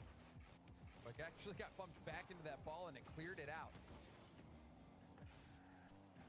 Mata's had his handprints all over the attack for Team Secret. Trying to get people in position, trying to put the ball where it needs to be. Just hasn't quite had enough of the support. KV1 coming up, stuffed by Radosin. Mata will lob it back in again. KV1 thought about it, looking to steal some boost. He could not. Now Brad will retreat. Now he's back into the play as KV1 brought it back in, but still just not able to get anything towards the Vitality net. You can get towards the back line, but nothing on target out of Secret in the last while. This could be a play setup. Mata will turn for it. It's demoed. Alpha on the wall, making sure Mata gets deleted. On the other end, Vitality trying to get an insurance goal. Things slowed down, but precious time melting off the clock. Only 30 seconds left for Team Secret to pick up 2. Powered away, but only into the waiting arms of Vitality counter. KV1 at least has this one well high and wide. Got a demo there to maybe open things up, but still they ain't coming back. There for Team Secret, down towards 10 seconds. Got to score here to give themselves a chance. Lob it netward, and that's saved away, and Vitality are going to salt away game number 3. 1 win away from dispatching Team Secret here in the first round. And that will officially do it. Team Vitality denying that goal at the buzzer. Rule. And they're looking good. And I think one thing that has not been working for Team Vitality. They've been trying to push the backboard, test the backboard. It's not been open for business. And the one time that they were able to sneak a ball through off the backboard, it was the Mata play where he had that space. Mata hits it off the backboard, and what happens? It immediately gets picked up by Vitality. Zen is flying through the air and scoring on you on the other side. So Team Secret gonna have to dig deep in that playbook to figure something else on the offensive end. It's not a team that is traditionally very aggressive in Team Secret. So, these low scoring, 2-1, 1-0, maybe a 3-2 if you get really crazy. That's what they have to do against a similarly defensive team, a counterattacking team in Team Vitality. Vitality would just soak all the pressure in the world, and then they'll beat you on one mistake. Yeah, that one on the counterattack, play. I mean, and that's where it was. Those fuckers, Vitality. Even on the replay, you appreciate it even more, and you see it a lot more. Where people All right, go I'm gonna be watching this, and I'll be chatting. So many options. I'll be right back. Taking that defender out of the equation on that play. Just so I could like stream this longer and do a few things. To go for a meaningful play afterwards. But I feel like Vitality's gonna win this anyways. And score all on his own. So Zen, big impact play from him, but Team Secret gonna have to be careful about when they blast it off the backboard. You cannot give Zen and Vitality space like that. Well, Team Secret must win here to force Game 5. Be our first of the World Championship if they can secure it. Brad up the ladder. Gonna have to bring this all the way down and needs some help. It was slow developing. KV1 just a little bit wide and nothing there off the rebound. Here comes Vitality. It's Radosin, which is a worst case scenario for Team Secret because Radosin has had an MVP style performance here in this series. Yeah, you don't want to give him the ball. If you're Team Secret, don't give him the ball. But at the same time, we just saw Zen burn him as well, and now we see Zen do it again. Vitality, they see the finish line, and they're starting to sprint. Vitality strikes first. Team that scored first in every game so far has won that game in this series. It helped that Secret scored 7 seconds into that second game, but no such luck here in Game 4. Now Radosin, do it again. No, it's cleared away, but Alpha patiently waiting. He knew it was getting swept out.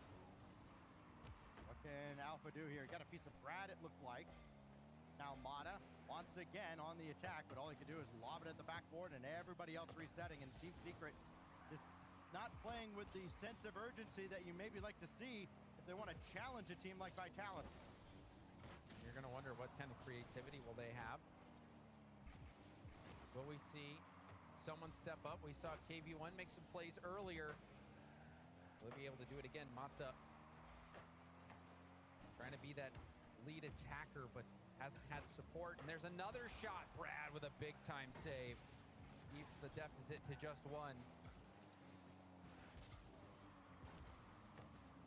A challenge at least has Secret on the right half of the field, but Zen knocked to the corner. Free ball for Mata, and wow, what a read by Alpha. I realized that ball was going to go up quickly. He was all over it. And it just seems like Vitality are in the comms right now of Team Secret. And that's exactly what you want to do in situations like that, where you recognize early that, oh no, that might be a free ball for a highly mechanical player. Shut it down as fast as you can. And that's what Alpha did brilliantly. That's what Team Secret needs to be doing as well to Vitality. Now it's a rebound, and Radosin had a shot, but Zen took it away from him. Well, can Zen make up for it? Nope, here we go. KV1 got it on target and saved away. Good opportunities now out of Team Secret, trying to generate some momentum here in a must-win game. Brad, a little too far back as that one slowly rolled out to him. And that's just been a constant theme. The passes have gotten to where they need to go, but the man coming up to receive that pass has been so far back or just non-existent for Team Secret. Meanwhile, Vitality, there's somebody on the end of just about every pass, and, well, see it on the scoreboard. Opportunity here as that's blocked away. Oof. And Mata has been the tip of the spear for Team Secret. Really does need that support, but now we see the demo come out. Big touch, and KV1 will 50 that to safety. Zen very cleverly over to Alpha. Doesn't have anybody else up in the skies with him, though. Chance now is KV1 trying to get a piece of Zen, and Zen still clears that out. Good concentration by the youngsters. Hard to call him a youngster when he's got so much time as a veteran now, as KV1 is going to let Mata take over. Kind of ran interference for him. Mata once again involved in the attack. That kicks out favorably for Brad and still deflected out. Even when things go against Vitality, nobody's going to be up for this out of Team Secret, so KV1 back at midfield. And Mata maybe should have just blasted that towards net. Putting it high like that slows down the attack, and Team Secret really needed to take advantage of the numbers. Team Secret with a surge of energy right there, but looks like Team Vitality was able to quench him, at least for the time being. Another opportunity kind of in front of the net, but Secret, you need that passing play. You need to get somebody in front of the net and sneak around the defense. And it just hasn't worked out for them. They can't put all the pieces together. What a redirect out of Zen. That Mata up to the task. Another clever play. Radosin, have a field day. Radosin, the MVP for Vitality this game. Alpha, a cheeky little double off the corner, feeding it into the middle. But Radosin is there, and that's the difference between Vitality and Team Secret, is when those balls have been out in front of the goal, out in the box, where it's dangerous, someone from Vitality has been there. Meanwhile, Team Secret has been playing too far back in those situations. Team Secret are looking to close this one out. Only 20 seconds left. Team Secret still need 2. Mata blocked out. Coming up on the final countdown. Gotta have one here. Mata couldn't get anybody in the net. This goes all the way downfield. Game 1, 2-0. Game 3, 2-0. Game 4, it's not a repeat, I promise. It's just the same thing over and over again. Vitality, 3 shutouts as they take it 3-1 over Team Secret. It wasn't a perfect sweep, but the games they won, they were pretty flawless, huh, Stacks? Yeah. Minimal flaws when your one loss is an overtime winner after all that pressure from Secret and KV1. Think you're doing all right, but that one loss does matter as we go through the rest of our matches here in the first round of Swiss. That loss will drop them down a little bit in their seeding. They won't enjoy the benefits of being 3-0 like a G2, like a Team Falcon. So keep that in mind. On the flip side, that is something that Team Secret can at least be happy with, is they didn't get swept. They got that game. That's going to improve your matchup in the next round. So Team Secret, they kept it close. I think if anything for Team Secret, they just needed to be a little more aggressive. Like sometimes take a risk. Even if you are on low boost, trust that your teammate's going to get it down to you. And you see that quite a bit. I mean, I saw that all over in the Falcon series, where even if a player is low boost, they're just going to trust that their teammate is going to dime them up a pass. Like you really don't even need boost to take a shot if it's a perfect pass. So Team Secret just going to have a little more faith in each other to be able to capitalize on those moments, because we saw Mata have those. Like we saw Mata break down some of the defenses, so we'll have to see how Team Secret adjusts. Vitality get 3 shutouts. Leaf standing by Luzen to talk about it. That's right, your defending world champs off to a good start here. First off, congratulations on the first win, Zen. Thank you. Off the bat, I want to ask here, that was a close series. It felt, the games that you guys won, you won, shutouts, but it felt pretty close. Talk to me about that matchup overall and how you're feeling coming into this tournament. Alors c'est vrai que du coup c'était une série assez serrée, vous avez fini par gagner tout de même 3-1. Est-ce que tu pourrais nous expliquer un peu finalement comment ça s'est passé, comment est-ce que vous avez réussi à gagner au final? Je pense que tout d'abord les premiers BO de LAN c'est toujours compliqué, il faut se mettre dedans, avoir l'ambiance, etc. Donc je pense que ça a beaucoup joué, et après on a surtout parlé et dit que c'est comme si c'était un scrim et juste go foncer quoi. You know, the first BOs and in a LAN are always a bit difficult. You have to get in, you have to see how it goes, and then in the middle we're like, okay, it's just like a scream. Let's get into it, and then that's how we did it, And it definitely seemed like the fun started to come out for you guys. You were yelling and getting really excited. I want to look back to your previous performances. In Copenhagen, you guys got 4th, and then in London, dropped to a 5th to 8th spot. Was that at the back of your mind coming into this tournament, those previous performances? Alors, si on revient un peu sur vos derniers tournois, c'est vrai que vous avez fini 4 à Londres et finalement après vous avez fini par faire top 5 et 8, donc c'est-à-dire un moins bon résultat. Est-ce que c'est quelque chose que vous avez en tête? Est-ce que vous pensez à ça en venant ici finalement au Worlds? Non, on pense juste au World et match par match et on fonce tous ensemble et on est tous ensemble et on y va.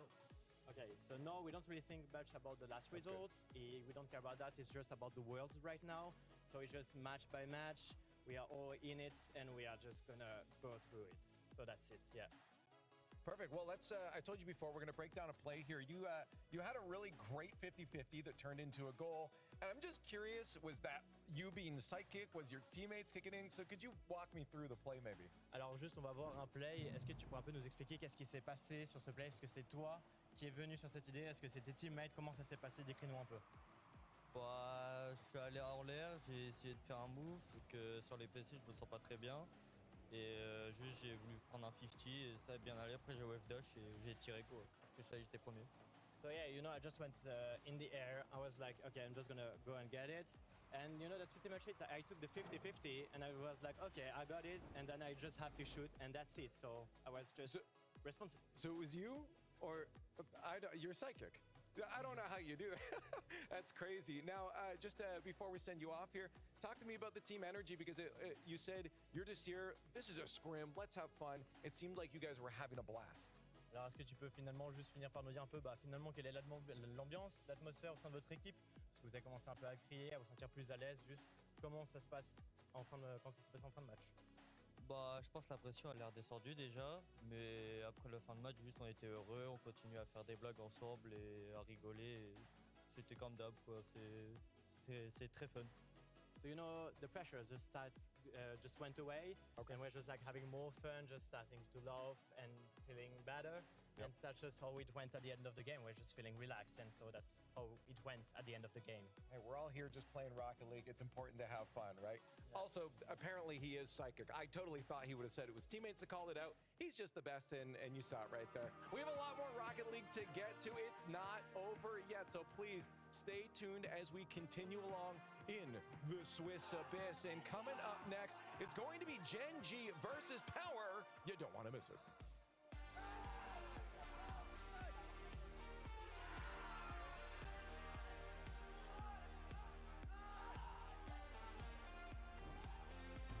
Return to our interview with the insurance whistleblower.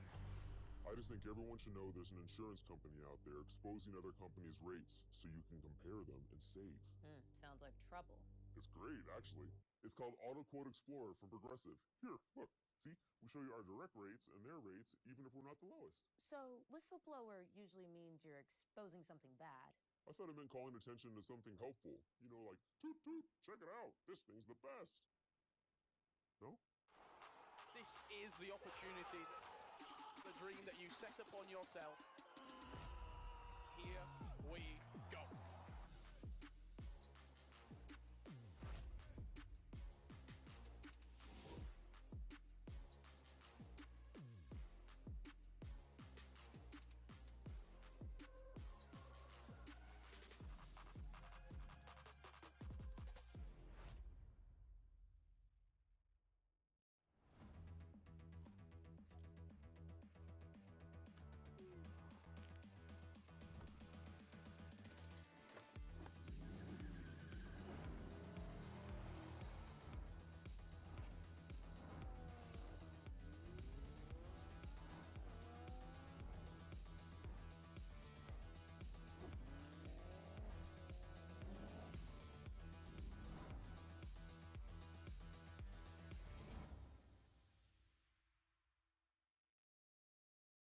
North America ain't just bald eagles and solo wonder girls no more. They are your current major champions. So which 4 teams are the best region in the world sending to Fort Worth, Texas for one final ding-dong this season?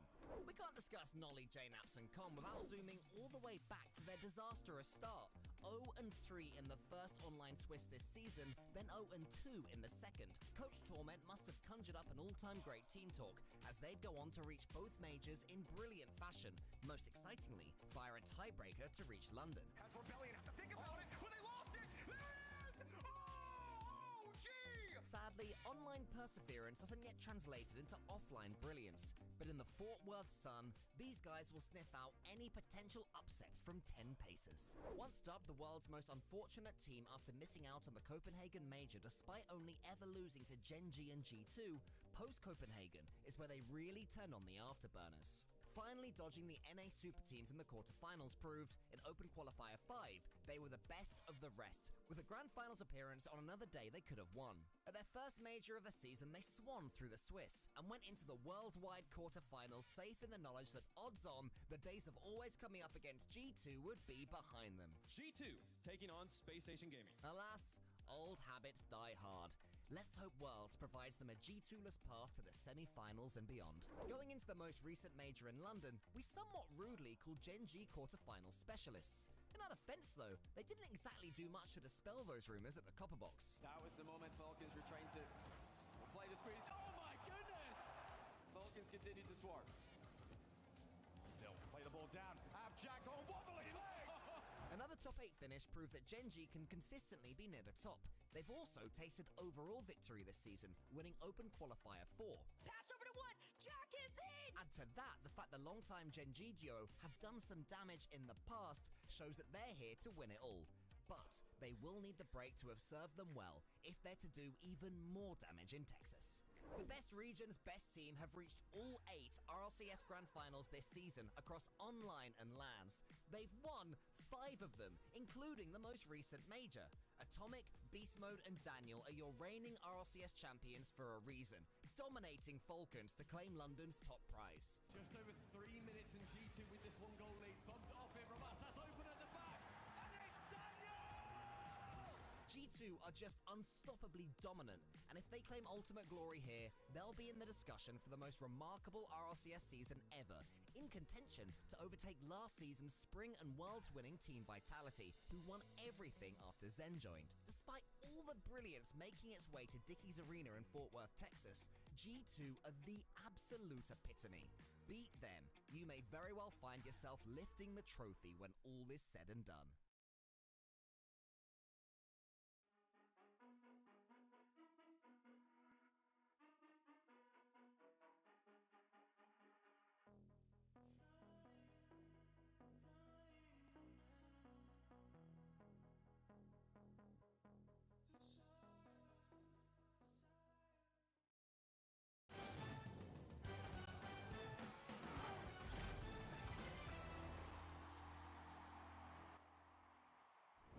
We are back. The Rocket League World Championships continue here in Fort Worth, Texas.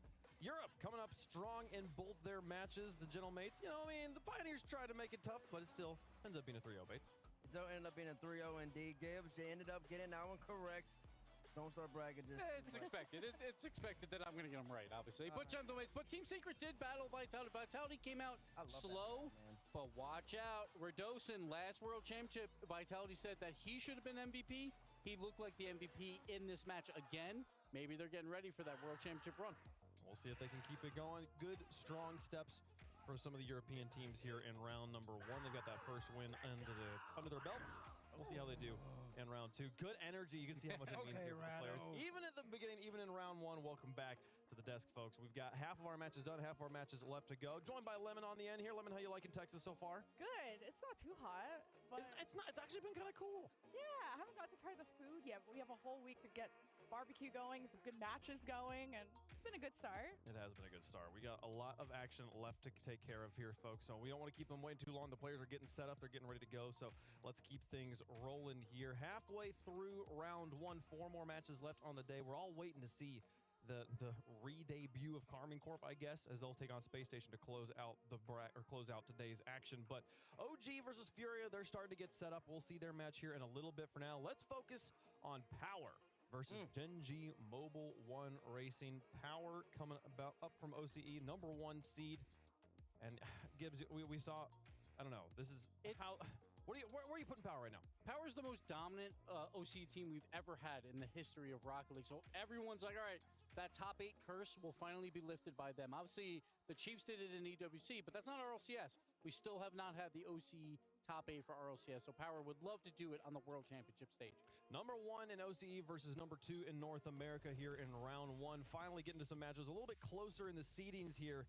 Maybe not a guaranteed 3-0, 3-1 situation. Gen G going to be looking strong, but let's start by talking about the Power Boys here, Bates. The Power Boys, Gibbs alluded to it. They are the most dominant Oceanic team ever. They just keep winning and winning and winning. Yeah. I've been predicting them all season. They finished 2-3 in both majors. The actual last match. Look at them. Look at Coach. Look at Coach.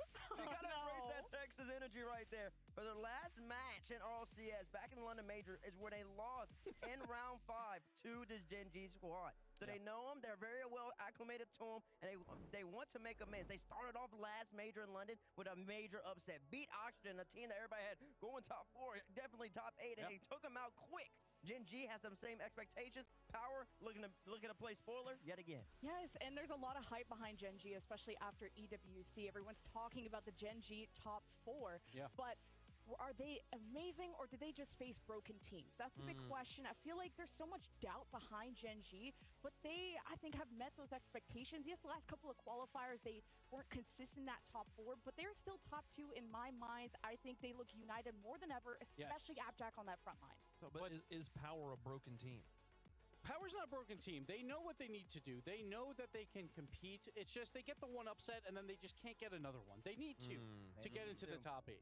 They absolutely do. So round 1, yes, it'd be great here, but really it comes down to that round 5 matchup. But we saw it last time. Gen G dominated Power. So we'll see if they can do it. Gen G, on the other side of things, they do hold the last win, the head-to-head against Power there, but a team that has struggled to start things off in Swiss. Will we see that here in Fort Worth, Bates? I don't know. It remains to be seen. This Gen G squad, there's a lot of questions going into the season. Even when G2 formed, people had Gen G. They added First Killer. People like Gibbs, probably. I had him number 1. You had him number 1, and a lot of people 1. had number 1 as well, especially coming off that last season with Noli, how good they were, how great they were even, and that they haven't necessarily ever reached that potential. They want a regional or 2, maybe only 1, but they've been playing good. They want to make sure this World Championship run is a great one. And we want to see consistency out of Gen G. I think Daz and a lot of Gen G fans would love to stop getting messages about what happened to Gen G. And I think everyone's taking Worlds extremely seriously, and this is a team that shows up on those days. I remember in Copenhagen, they didn't really get enough respect. They went to Game 7 against Gentlemates in the playoffs, and those are the champions. And they get beat by really good teams, and we always discount what Gen G can do, but EWC showed me that they fixed a lot of their synergy issues and their consistency issues. And this is the first year that First Killer wasn't really considered as the North American MVP, or at least a top 2. He did not have a great year. He still had some good years number-wise, but overshadowed by G2, this entire squad. But finally, at EWC, they 4-0'd Vitality in the quarterfinals. Then they played BDS, who won the whole thing. They kept it close. It was 4-2. So Gen G, their best result was just 2.5 weeks ago. So they need to build on that momentum and come in here really strong. You feel like this for Gen G and the World Championship, the only thing they will accept as success is a trophy? Or is there another win for them here? Is making the grand finals, is that a win? I think making grand finals would be good enough for them, or even the top 4. But like everyone here, they want to win that trophy. They want to win it. But I think top 4, they'll be happy with it a few months down the line. I think they have a lot of the pieces that you need to be a top team. They have that flashy player in First Killer who's got the insane mechs. You got a great second man who's been amazing of apparently Jack, especially at EWC. I was a big fan of him. And Chronic, who you can't even talk about how consistent he's been as kind of the mold to this team. I don't have any doubt Gen G can make it through from the Swiss, but it's how much of a dent can teams like Power put in a team like this? Well, and then there might be fans out there who tune into Rocket League at the World Championships. They're excited to say, First Killer's on Gen G now. And it's interesting. And I think it's worth remembering and noting again, like, First Killer, I think, has always struggled with teams because their mental can't sustain across the tournament. They've always kind of self-cannibalized as things have gone on. I think Gen G, a rock-solid team mentally. When you put Abjack and Chronic next to First Killer there, they're going to be able to bring up anything he's experienced before and make sure they stay consistent. And it's how you modulate how do you deal with the mistakes from the other team, keep yourself composed, play your own game, but also modulate the aggression of another team. Power is a team that can really just throw it all at you and can be sloppy at times because of it, but that's what makes them so amazing is they're so unexpected, and Gen G could be thrown off by game plans like that, and it's how Gen G could stick to their own game plan without changing too much, overthinking it. Yeah, they don't have to change too much going into this matchup. Again, the last time they played London Major, Swiss round 5, it was a 3-0 sweep for Gen G, 10 goals to 2. They dominated that entire match, so they know that they are huge favorites versus Power. but they also know that Power has got those upset wins and that potential to do it. So we talk about Gen G, very slow usually in game ones on the first day of tournaments. They need to come out strong. Don't give Power any hope at all and come out strong. But like it really comes down to me for First Killer of like he plays so aggressive on this team, and sometimes there's not a lot of help on the offensive side. I think that won't be an issue versus Power. They can move up the field a lot more. But I think going forward, I would love to see First Killer play more of that midfield defender role that he is so good at. And that's what it's changed about Gen G over time. It's not just all the eggs in the First Killer basket. There's a lot. They're playing a lot closer together, and Abjack was scoring a lot more at EWC because he'll find those rebounds and they'll give themselves another chance. And more windows of opportunity means higher chances to score. And Gen G could easily rack up the score if they could really be confident going on the offense. You notice we're fixing out some technical thing right now, filling while we wait for the players to get ready to go. You can see Torsas there, no controller in front of him. Torsas, one of the legendary KBM players of the scene. He's one of the legendary smilers of the scene too. Look at him. Oh wow, he's on the camera right now. He was smile. Oh, never mind. He got rid of it for a second. And he is tied for the most lands in RLCS history, and he couldn't even play for the first 2 years or the first year because there was no OCE. So he missed out on 2 just by default. So Torsas been here forever and is continuing to play at the top of Rocket League. And this, out of all the predictions, I feel like this match was one of the more contested ones because this is where the Gen G doubters are rising up. And a lot of people said, oh, game 5, because Power are like that dark horse that can, if you underestimate them, they could take a match off of a team as good as Gen G. Out of like, MENA, EU, and NA, Power are the ones that are underestimated and could easily take a series if you don't. With all of them, except for one, Banana Head got the MVP for OCE. I think Fever deserved it over Banana Head. Like, Banana Head's that flashy offensive guy that's going to put in those top goals, but Fever so consistent on the offensive side for his team. He's the true leader of this squad, so if he's playing well and can facilitate on both sides of the field, I think they have a shot. But I think it was me and CJ both were like, I think it should have been Fever for MVP. I can hear it. I mean, I'm not taking anything away from Banana Head. No, of course. He did amazing. Absolutely well earned. He's biased what, to OCE? Like, biased to his former teammate. Oh. That's fair. Sure.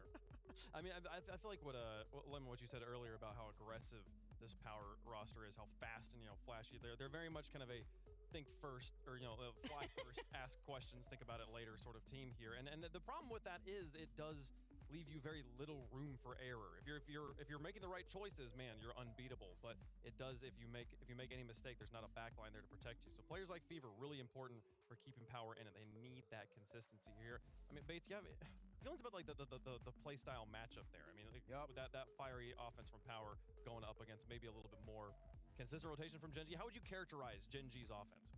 Gen G's offense is just methodical. It's a Chrome-led offense. It's what Chrome has done for a very long time coaching. He's going to make sure that his players rotate consistently. They're going to follow each other up. They're just going to play clean Rocket League. Nobody needs to be a superstar. Everybody's going to fill into their role and just elevate when necessary. And that's what makes it a bad matchup for Power. Hashtag PWR for Power. Hashtag GGM1 for Gen G Mobile One Racing. Get your votes in the chat. Let us know who you think is going to win here. And we are moments away from getting into the game, so let's make some predictions. Lemon, who you got? I got Gen G. I think it's going to be in a 3-1 direction. I think they can start off clean. I know they put a lot of work into this. And I think they take every team seriously. And Power, I don't think they're going to catch them too much off guard. And judging how Gen G handled Vitality's aggression, they could kind of deal with Power in the same way. So I'm not normally a fanboy of many players, but First Killer, I'm a fanboy. I'm a fanboy of First Killer. I'm going Gen G. I think it could also be a 3-1 as well, though. I think Power can definitely fight here, but I got Gen G. Abjack picked the wrong win in a Chalk versus First Touch match. I don't want to pick him, but I have to pick him. Gen G's 2-0 against Power right now. They're going to become 3-0 in the series throughout the season and in the series right here. Yeah, if you guys didn't know, there's a First Touch Chalk match coming up later on in the show. Not today, many days later. I also have Gen G on this one. They're the clear favorites here. Love to see Power getting upset. What a story that would start here, folks. We got Gen G on one side for the coin. We got Power on the other. As it goes into the air, comes back down. Coin is going to go Gen G on this one. So Coin staying with the favorites in general so far today. It's been a good day for the Coin. Yeah, and they're not wrong. Obviously, this Coin's doing well. I think this is definitely a 75-25% type matchup here. Wow, you're really He wanted really to close predict there. it so bad. He wanted to be 75-25. I should have said 78. Should have said it. A bit close one on that one. Well, we will be getting into the match here. The players are locked in and ready to go. We were talking about Chrome's offense on one side. We got Gemma's on the other, folks. OCE taking on Gen G. And an exciting one as we head into the back half of the day. Continuing on through round one of the Swiss Power, trying to get the upset. See if they can do it against Gen G. Let's play some Rocket League.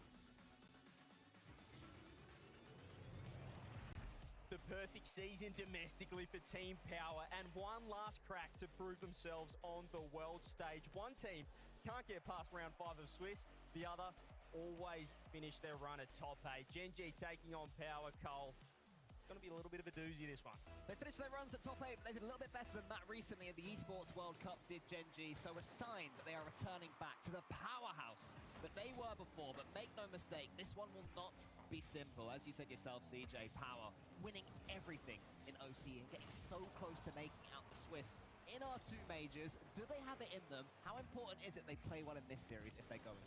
Well, the other factor as well, I was speaking to Jimmer earlier this morning, and they're certainly aware of the fact they keep on running into Gen G and G2. Every single international event, they just cannot get away from them. And unfortunately for Team Power, their record against Gen G, well, I dare say is terrible. Apart from a Game 1 win back in Copenhagen where Banana Head scored 6 goals in Game 1, they then conceded 14 unanswered to lose 3-1. And outside of that, it hasn't been too crash hot. They lost them in a 3-0 in London as well, round 5. I mean, it's all up against them here. I mean, Gen G are currently a combined 14-0 versus all of OCE. So they'll be pretty comfortable coming into this one. This is no CJ versus Furia situation. This is the team that are able to put these Oceanic teams to the sword. But so far in the first minute, had no goals to either side, and Power are just starting to edge their way into this first game, finding the ball, finding themselves in orange territory, getting some passes along. And I think getting control of the ball will be important for their mentality early. Game 1's so important for Power as well. We saw them drop their heads earlier on in the Esports World Cup. When they do drop Game 1, when they think they're perhaps able to win that, and things can go completely the wrong way from then on. So mentality, a massive factor, and almost the first goal. It's going to be a counter-attack down the other end, and no, Tors can't get back. Probably should have been 1-0 Power. Gen G straight down the other end. It's harsh lines. You're so near to getting the opening goal. In the blink of an eye, you've conceded it. What I would say, I mean, Power and OC have come under some criticism recently for letting their heads drop in general, right? You know, they're laughing about that first goal going against them. It's a good sign if you ask me. I mean, oh, that's less of a good sign. Well, That's a bad sign, I would say, if anything. Yeah, I can tell that you were just staring into my eyes then. Yeah, I saw you look shocked because I was looking, like, oh no, what have I missed? That's what I missed. To build on dropping the first goal. Well, they conceded 2, and that's not what you want. Power known for their kickoffs as well. It's very interesting that they weren't able to get anything working there, but Gen G very well coached. Robert Gomez, Mr. Chrome, Mr. Rob. Well, he's a pretty good coach, and they're a well-drilled team, I'd say, Gen G. That's something that I guess they've always been known for. Worth his weight in gold is Chrome. As Gen G take a 2-0 lead up against Power. They had a couple of saves to defend against, and since then it has been all Gen G, although the ball hasn't been in play for much of that due to the kickoff goal. Let's see what Power can offer. Here's Fever. Want to get that one to the centre, but look at the pace of First Killer. And First Killer is a player that seems reborn in the last month or so. Yeah, certainly he's starting to get his hours up. There was certainly a concern there that he wasn't playing the game of Rocket League for a while, but certainly as the World Champs build up, I feel like a lot of these teams that were locked in early to Worlds, they did taper off a little bit post-London, knowing there was a longer break. Obviously, we had EWC, but now we're starting to see them really hit full form, and I guess that's all that matters is the World Championships. You can perform at the majors, but Worlds is where it counts. Power seem to have steadied the ship over the last minute or so. Here comes Fever onto the back, but wants to get the second touch, makes it out, in fact. Banana Head sends it high. So there's more general pressure here from Power, but too many scoring opportunities as Power players go for the ball against Chronic there in the center. Torsos into the middle, has no one there. A career Torsos has had, been in OCE forever, it seems. Yet another World Championship. The First Killer shoots, and First Killer gets it into the top corner. Just can't give him space like that. You can see Banana Head no boost with the clear. Jack read it instantly. And there's the 3-man pass play. Everyone's sitting so high for Gen G. That's the confidence you need in game number 1. And really running away with this one. it's that unselfishness as well. I mean, when Gen.G on the opening major of last season, it was those passing plays, the unexpected ones. You're expecting someone to just whack it on target, and that's never been Gen.G's MO. And they had Nolly before, and now certainly when they have First Killer. 3-0, feeling very comfortable right now, the North Americans. One of 4 North American teams. I wonder how they'll feel, but there are 5 European teams here and only 4 here on NA soil. They're looking to take a few scalps, I'm sure. Starting here, wanting to make statements like we saw earlier on from Falcons. We saw earlier on from 1 or 2 of these teams. They just want goals. It's a real mental block power against this lineup. As we said, they just keep on playing them every land. Nice double coming through. Jack, again, look how comfortable he was. He had 100 boost, floats in front of it. And right now, defense is the name of the game. We saw the counter-attack for that first goal for Gen.G, and they are looking so comfortable. Team Power, known for their high pressure, for that offensive play style. They just never seem to be able to get it working against this side. Yeah, they're taking snapshots, and it's not really going to happen when you've got 2 Gen.G players in the goal line. I appreciate they're trying to waste some boost, trying to get some possession. Maybe it works out, but again, the pass not quite there. Same wavelength, and you understand why when Gen.G are defending this well. They just look so composed, Gen.G. They look so comfortable, and eventually they're going to come out of a perfect flip reset like that one. Well, even there, they had so much offense power. You saw Banana Head go for the solo play. Torsos and Fever both had 100 boost, but they back right off. They're playing a 1-up, 2-back sort of style, and it's just not working against Gen.G. I don't know if it's a confidence thing. Obviously, they're aware of the record. We spoke about it, 14-0 against OCE, and many of those against this side. As we said, that mental block feels like it's just not enabling them to play the way they want to. There'll be 1 to take for the road for Power here in the last 15 seconds. What I would say is they've had plenty of the ball, but that just seems to be Gen.G's plan. Let Power tucker themselves out, eventually snap, as we saw most literally in that first goal, the complete counter-attack. And what it will result in is a comfortable 3-0 win in Game 1 for Gen.G Mobile 1. So far, the favourites taking this one as well. Yeah, they just really, I mean, it was cruise control all the way there in Game 1. We saw the early shot coming through from Team Power, but after that, it was one-way traffic. Power trying to get things to work. You can see Fever getting involved. A few shots on the board, 7 in fact, and 7 for Gen.G. So they actually tied it up in shots if you're looking for a positive, but it didn't look Considering that was their first shot, and it led to this, not much of a positive. I mean, outside of that, it just didn't look that threatening. We saw Jack so comfortable in net. Those kickoff goals, I mean, they hurt you any time, and particularly at a World Championship. Yeah, I mean, in my opinion, that was the moment this first game was lost. When you concede 1, you concede a second. From there, you're chasing. And Gen.G are such a good team. So impressive with game management. If you are rushing at things against them and snatching at shots, it's exactly what they want, and they will swallow you up over and over again. So, Power. Was that a good performance for Power? No, it wasn't great. We didn't see, the banana head that we know and love either popping off. But can we get a round of applause? Can we get some W's in the chat if you're watching at home? Because that was Torsos' 200th game. I'm looking around. At an RLCS land. Like Yes, 200. This man has been at every World Championship since Season 3, bar 1. He is a staple of not only OCE, but the RLCS. And a true credit to him. So I remember you saying that you never teamed with Torsos. No, I didn't. Nah. How did that? Because you team with everyone in OCE. We're like star-crossed lovers. Yeah, apparently. I'd And there's a say. different universe where you guys have played together for 6 years. You're still going. You guys are winning world championships. But in this universe, it never happened. Almost a double. Fever could have gone the perfect start, but as you said, we speak about it over a campfire and a nice hot cup of tea of what could have been, but well, for him, he's done pretty well. 200 games on land. Nice little top 4 in Season 6 as well. And I mean, he's not really looking like he's slowing down. We spoke to him previously in London, and he said, I'm going to keep going until someone knocks me off. And for now, I just had the perfect season. When you've had a perfect season, it's tough to make a statement, or it's tough to make a claim that his time is approaching. But maybe Power's time is approaching here. Maybe a better performance than they had in Game 1. Gen.G, incredibly comfortable, looking to continue here on Forbidden Temple in that vein. What I would say if you're a Gen.G fan, don't be too worried if Power have a lot of the ball, because that is precisely what we saw in that first game until Gen.G were ready to strike. Yeah, miscommunication again. Fever going for the drop down. What you want to see if you're really looking to see if Power in top form is how high they sit in third man. How confident are they? And there again, we saw a free touch from Fever and no follow-up coming through. So they really need to be following up like this. They need to be sitting high, putting the pressure on Gen.G. Because in net, they're looking so comfortable. They have to start getting involved, getting more aggressive. Those demos are going to help it. He's got to get the touch toss. Chronic almost had the pace over Fever there. He just did enough to get it back towards Banana Head. But again, the touch is a little bit loose. You want to see a tad more from him there in those situations. This is the player who has scored multiple goals that are just of a thrilling quality here at the LAN stage as well, and we're yet to see that happen so far in this game. We yet to see Power score a goal at all in this game. Gen.G might be about to get another one. Apparently Jack fakes it out towards first killer. There he is, and that's 1-0. You can see Torsos in massive trouble in net. Jack with 100 boost gets the beat over the top of Fever, and you can just see Torsos. He's got to wait. He knows a fake's probably coming through. But first killer too good with the dunk. Gen.G once again opening up the game, and as you said, Power yet to trouble the scorer. Just waiting for that moment and scoring it. I mean, we were talking about Chrome, right? And you were saying that he is a fantastic coach, which of course he is. I wonder how much of this game plan comes from him, because it is working impeccably.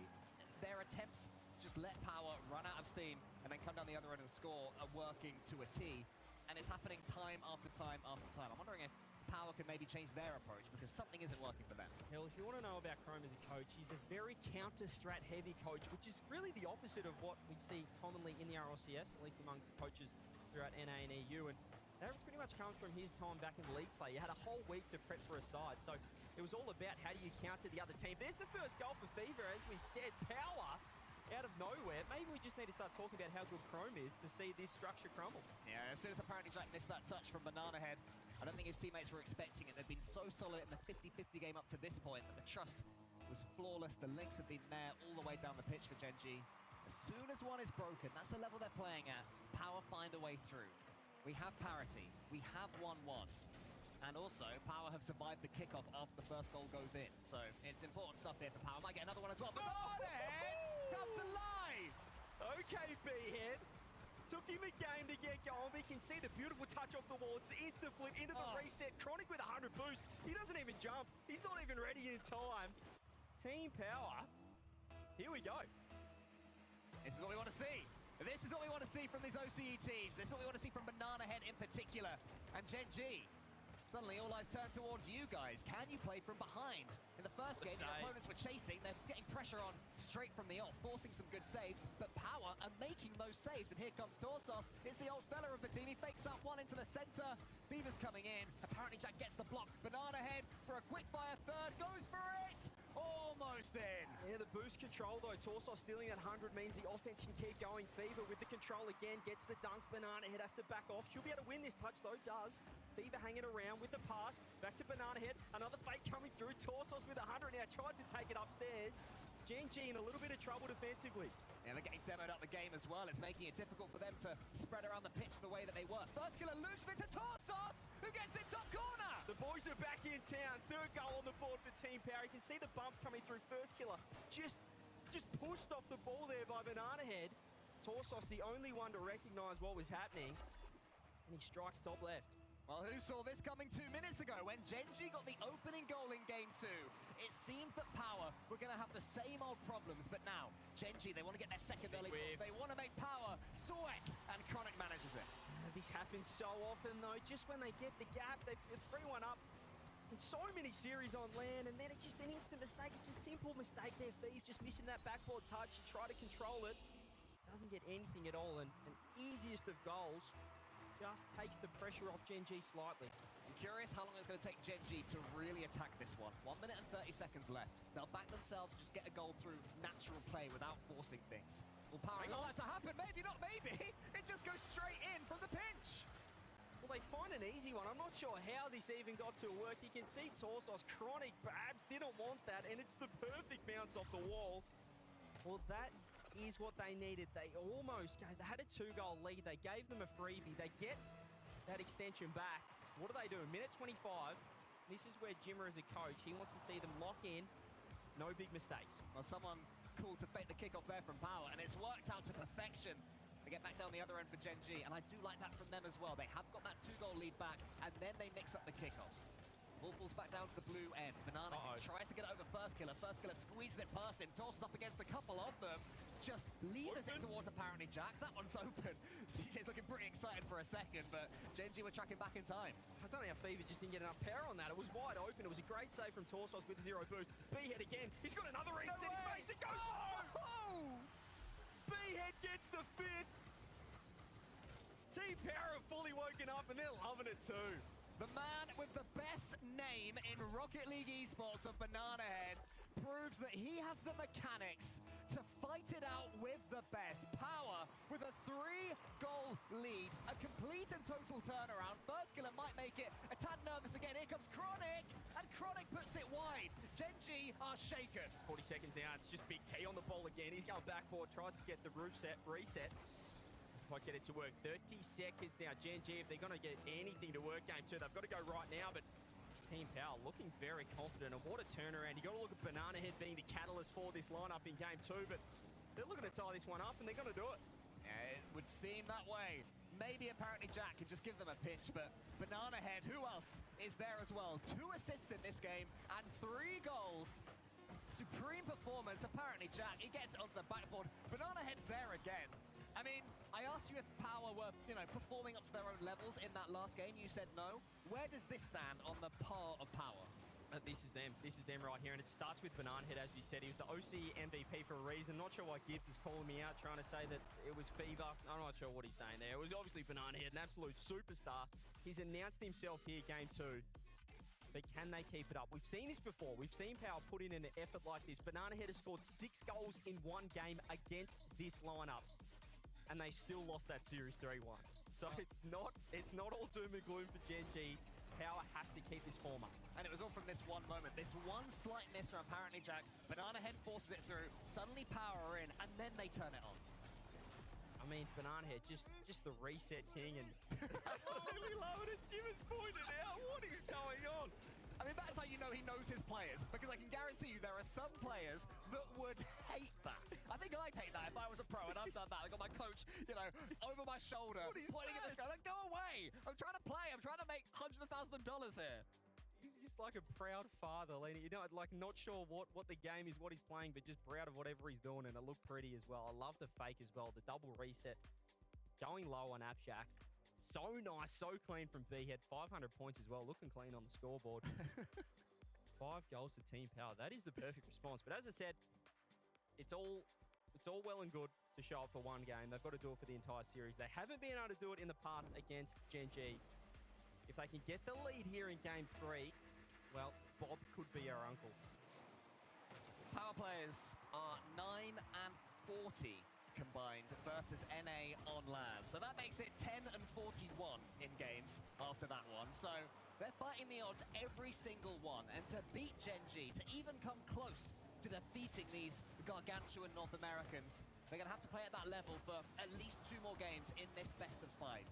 The question now is, are they capable of doing that? And we're about to find out.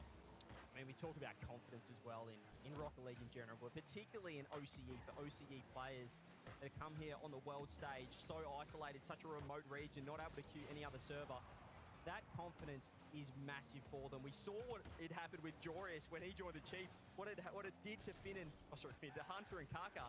They were different players with that confidence, and that's the difference that perhaps a big game win can have on a side like Team Power. If they can build off that, if they can use that momentum that Banana Head's creating, that the boys are able to use, they might be able to take this one. But Gen.G, it seems to me, are trying to make the claim a bit more themselves here in game number 3. They're trying to dominate the play, set the pace, and that may well be their wily old coach telling them to do so. You said he was a reactive coach. They certainly seem to have reacted early in game 3. Yeah, as he said, he's going to be looking for those counter strats. It's great. Fever, and there's a huge whip coming through Banana Head. Couldn't get there in time. The bump still, and the low 50. First killer, 0 boost. Gen.G keeping it out, but it's still dangerous. You can see Fever, he's looking for fakes. They're showing a lot of confidence. But Gen.G able to get it out. Gen.G will be relatively happy that they've managed to escape the first minute and a half unscathed here after Power, despite having less of the ball, have had the best chance right then after that miss. First killer has to say alert yet again. In comes Banana Head, just catches the ball and lets it drop below him. But Gen.G are coming forward as a 3. This is where they're dangerous. Chronic takes a touch into the middle. Apparently Jack gets some bumps on the way. Banana Head, after being bumped, manages to get a touch on that ball at least. There's end-to-end stuff right now, CJ. Yeah, you can see the difference is Fever pushing downfield, just getting some bumps and creating a bit of chaos to ensure that Power can get it at defense, get the counter-attacks working, and that has been the difference. The confidence in the rotations. They're not just going back post. They're not able to sit back in there, but that's a fantastic pass block down. First killer, can he land on it? No, he can't. There's still going to be a free shot coming through, but there you see Chronic just backing off, not willing to take the shot. Well, he probably saw Banana Head's player banner in front of him and knew he had the block, and wait, again, out of nothing. Well, here we go again. You can see Chronic, he wanted that corner boost, but it was his worst enemy in the end because Fever just read him like a book. Team Power strike first in game 3. I mean, even getting the block there was good enough. Somehow getting that one on target. I didn't see that coming. Gen G didn't see that coming. I wonder if the Power players saw this performance coming because they are playing above themselves. And they have to continue. Apparently, Jack towards the left. First killer's up as well, the pre-jump. Wants to get the flip reset from the ceiling. Could be an instant response. Torsos gets in the way, and then Fever helps him out. Power are defending. And everything is going their way! What on earth is that? Fever's just put his arms in the air, and he's not sure either, but it's a little bit of luck. Chronic accidentally skimmy dims it straight into his own net. Well, well, well, 2 minutes left. They're enjoying themselves, the Power boys. Here we go. Oh man, fate has turned on Gen G. It seems that everything right now that could go wrong for the team in orange is just starting to go wrong. Apparently Jack, though, gets the pop and gets the goal. There we go. You can see Gen G trying to lock back in. And it's Abjack with a little bit of individual brilliance. You can see all he had to do is get it around Torse. Open net coming through. The bumps as well, Chronic. So influential on that sidewall. This is what happens a lot. You get excited. You think, hang on a minute, Team Power, and then Gen G get that one back instantly. But what we saw last game was Power get that lead again, get that 2-goal lead back. So see what happens right here. Here's Chronic. It's touched towards the left. Banana Head is there towards First Killer. Fever up against First Killer. This one's a little bit dangerous again until apparently Jack, who was lingering like a shark, is just bumped out the water. Fever goes for the early flip and then the dunk. Quite enough on it now though, but Power will be happy that they've managed to get the initiative back after conceding that goal. Yeah, it's lovely. Flip reset. I love the bumps coming through as well. You can just see the difference in their rotations. They're happy to sit forward. You saw Fever. He didn't rotate out. He went straight to front post and looked for a bump. That's the difference. That's the Power that we see domestically back in OCE. That's the reason they're 6-0 in qualifiers back at home. But to do it on the world stage is a different story. For now, they are able to get it done, and Torse might have a one-on-one if he goes quick. Jack's going to be back in time. He's looking for the flick. The dominance is beautiful. Jack, though, so poised, able to get around one. And now Power have to back off. Have they opened it? Is it going to be open? It is. It was going to be off the post. And I believe Torsos has just guaranteed it to be in. It probably was in. That was going in. Could he have got around it, though? Did he jump too early? That camera angle didn't help us know whether that one was going to hit the post. Hopefully after this game we can see. Or maybe Torsos doesn't want to see. I'm putting it down as an own goal. Chat seem to agree looking at their reactions. I'm putting it down as an own goal. I'm going to say it, but you know he had to go. But well, 2-2 again. Gen G right back into this one, as we said. Game 3 so crucial. Only BO5s, all of Swiss, and he just found their way back in. The pressure's off them again. Banana Head trying to cook. He doesn't get the touch. Torsos, though, straight on. It's a nice backboard. First kill, they can't read it. Fake out Fever with the shot on. Oh, save comes through. Apparently Jack had to use every inch of his Fennec right there just to get something on it. And then Chronic barges his way forwards. Gen G trying to take this one in the next few seconds. They will know that Power's confidence might have just diminished yet again. But in comes Torsos in front of Chronic. Gets the second touch as well. Banana Head was waiting, but apparently Jack got the touch. Look how quick they're up to go, though. Fever straight up again. Third man. There's no third man right now for Power. They want to go. They want to get this goal in regulation. Banana Head in the corner. Tries to go the low 50. Finds it. They're in time, though. Torsos keeping it in 10 seconds. Banana Head. He's got a shot on his fist. It's wide. Again. Team Power. 5 seconds left. They've come up with something brilliant. Oh man, they had to make us sweat.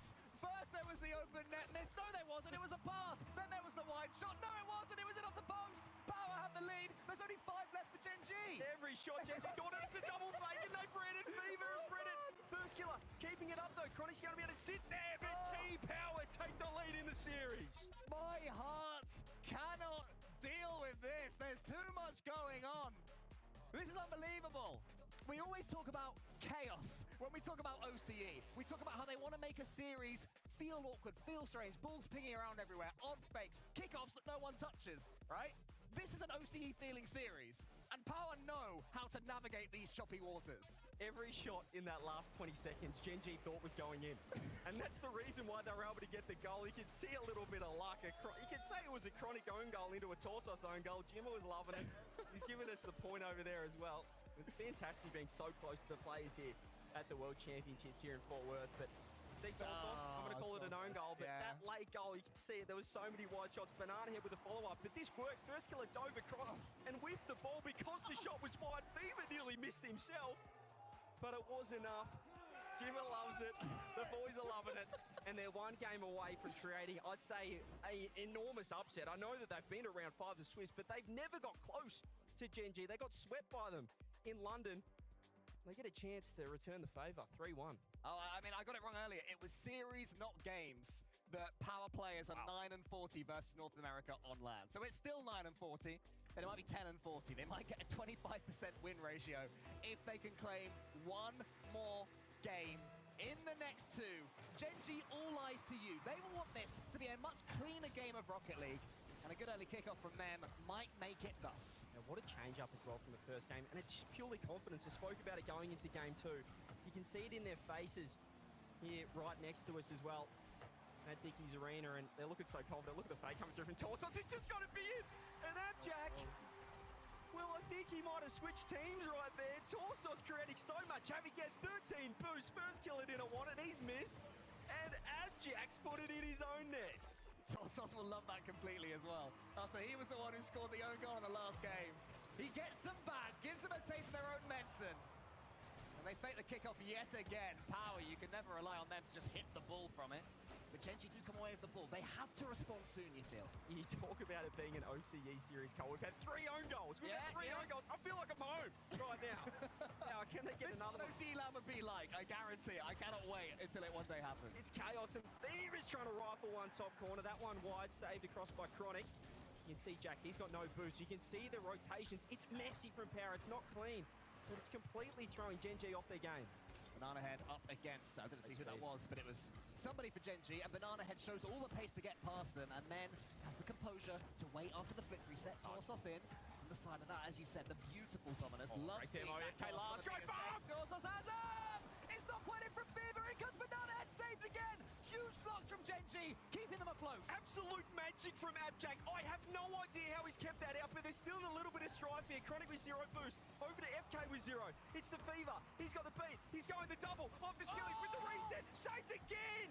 How on earth is this ball still out? Banana Head wants to get in. They're trying to force it in their net, but Gen G maintain the 1-0 deficit. Unbelievable blocks, and now down the other end. Apparently Jack goes for the edgeable block. Torsos gets it to the side. First killer in the air. Gen G trying to respond as soon as possible.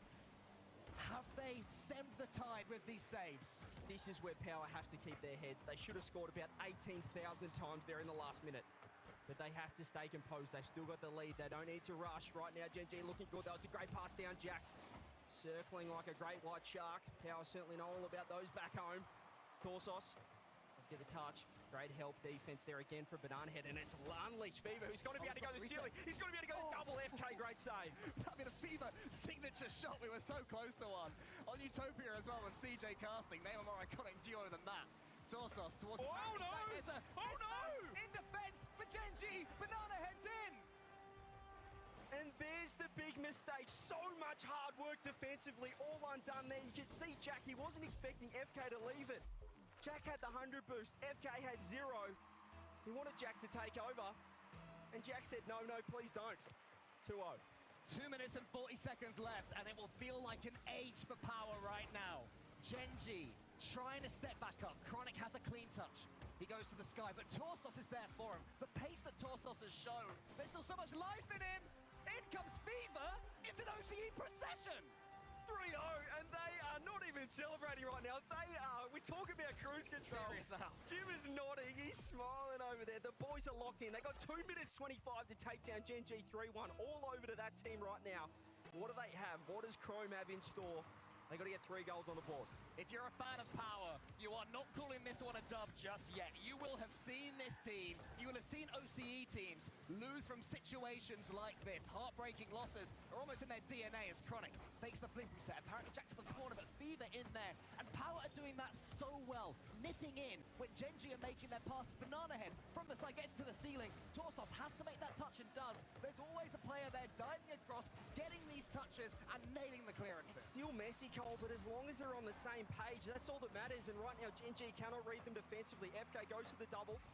Torsos there in time. Being able to kill 45 seconds here, keep doing that, and they're, well, on a one-way ticket to the 1-0 stage of the Swiss. First killer dives, he's been beaten. Banana Head's going to get 100 off the offensive corner. He's trying to get a dunk as well. Appjack does well. And they still need to find 3 with 90 seconds.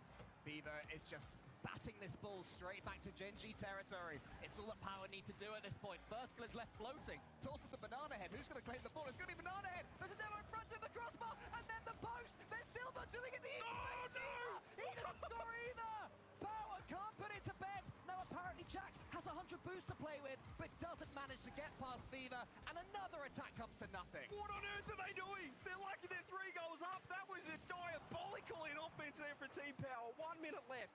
They don't need to score, fortunately, because that was terrible. Gen.G, 55 seconds now. Have to get something to work, but nothing at the moment is breaking through offensively. Here's Torsos, first killer, into the middle, first killer, just chain dashing his way around the ball. Fever's watching him the whole way, and Fever beats the ball away. Chronic has to go again. This is it right now, they have to go. Jack, he's got a reset, he uses it. It's blocked out, Fever's there in time. Chronic dives across, he's not there. Jack's all he can do is get a 50. He's able to catch, he gets the pop over the top. Chronic's looking for the haymaker across FK, but there's the save, and that might just be it. He used all their boost yet again. The demos are raining in like fireworks. Torsos finishes them off. Power, they're going to go 1-0 in the Swiss, and look at what it means to them. Blow up your predictions, blow up your tier lists. OCE's back in town. The tier lists are over, and NA won't be tierless after this one. Their second seed has been felled by OCE number 1. Power making Gen.G play their game. They're still going for more. Oh man, what a performance this has been. And Big T, the veteran, in his 203rd RLCS game on land, might just be one of his best yet. It's Power 3-1, 4-0 game number 4, and a phenomenal start to the World Champs for the OCE number 1 seed. We're watching Gen.G now. It's going to be a lot of introversion from them. They'll have to look things through, but for Power, the handshakes are coming out, celebrations all round. That's a performance that's been bubbling away in the background for a while. Talk about how important mindset is, mentality. After game 1, sometimes if they drop their heads, what a difference that was though, compared to at the Esports World Cup. They dropped game 1, we're thinking, oh no, are they even going to score? Is it going to be another one of those series where Johnny Boy and Stumpy are just begging for an OCE goal? But what a difference, what a switch up. You could see it in game 2. Jimmer, so confident, and once they got rolling, Gen.G couldn't stop it. They just kept on going as well. I mean, Banana Head got the highlight plays, but Torsos for me was impeccable in that one. Some of the dive-ins he was doing and timing it well, outpacing opponents. It's like he's a 17-year-old up-and-comer still. Yeah, Big T still got it, as he said. No one can knock him off back home, so why would he even think about retirement? He's one of the oldest here, but he's absolutely loving it, and what a performance. Finally, they get their first win ever against Gen.G. They play them every single event they possibly can. They play them multiple times at every event. And finally, they get the chocolates.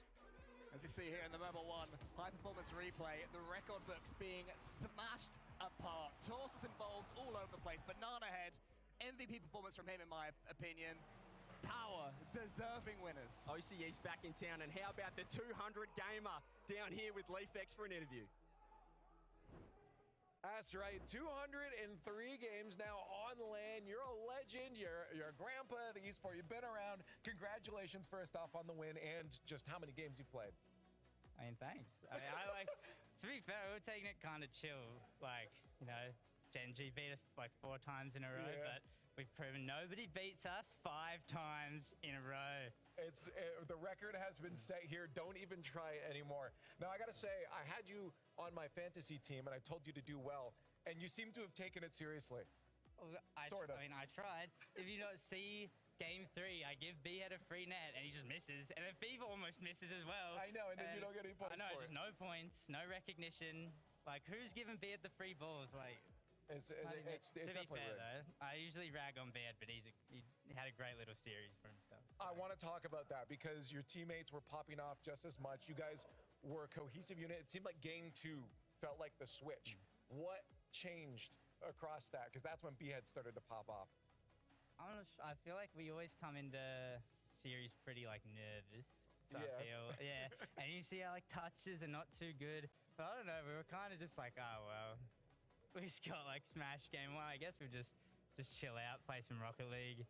I guess it worked. Everyone looked pretty comfortable after that. Yeah, I'm not gonna lie, that seems to be the trend. I'm pretty sure Vitality was saying the same thing, that they just had to chill out and pretend it was scrims, and then all of a sudden it went well.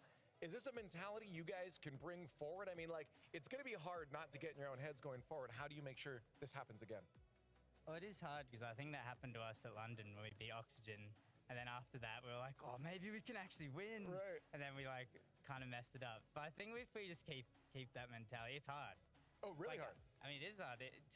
Keeping underdog mentality is kind of like, you kind of just have to. I don't know. Well, if you're a nervous little boys, especially from like our region, because we're not as mechanically like good or consistent. Well, that's starting to change. I mean, the amount of flip resets I saw at least coming out of the squad. I was hitting something. I'm like 50.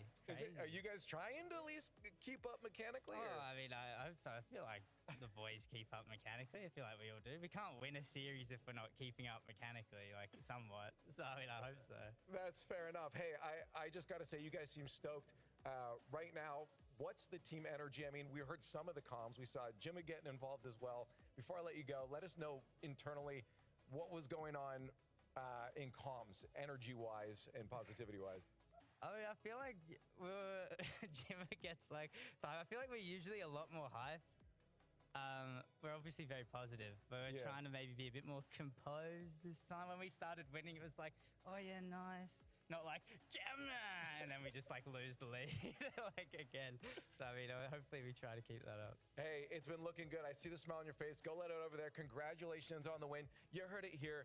You don't do it 5 times. See if you guys can keep it up going forward. Power with the victory. Absolutely phenomenal. And we'll see some more victories from different teams as we go forward and Rocket League on day 1 of the World Championships continue.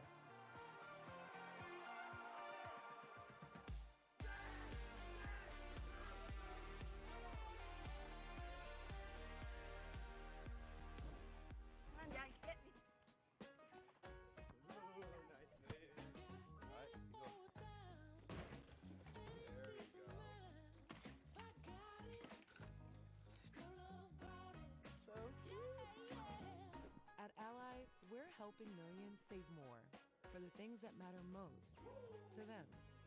Whatever you're saving for, we're all better off with an Ally. Get back to work. Oh.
We now return to our interview with the insurance whistleblower.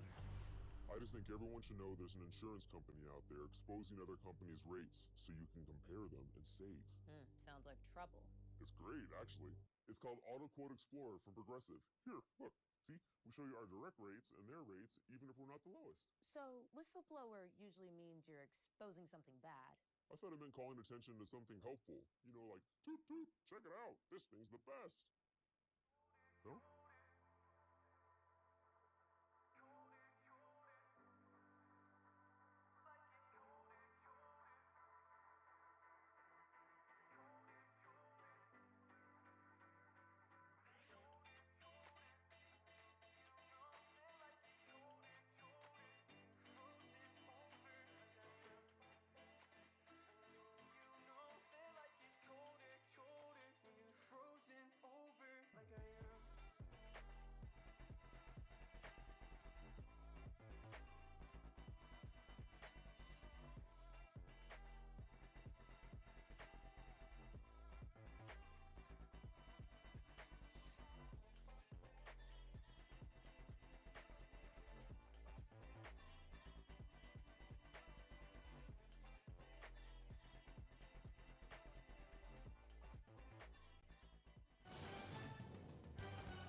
was quite exciting, wasn't it? We've just seen Power take down the number 2 North American team, but we are here with the last few games of day number 1 of the RLCS 2024 World Championship.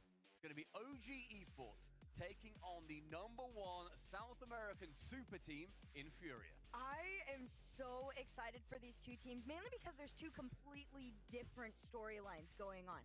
For one of these teams, Furia in particular, it has just been a whirlwind of dreams. It has been an incredible year, an incredible season. And then on the flip side of the field, OG Esports have had probably the roughest, most confusing up and down journey to get to the World Championship as ever.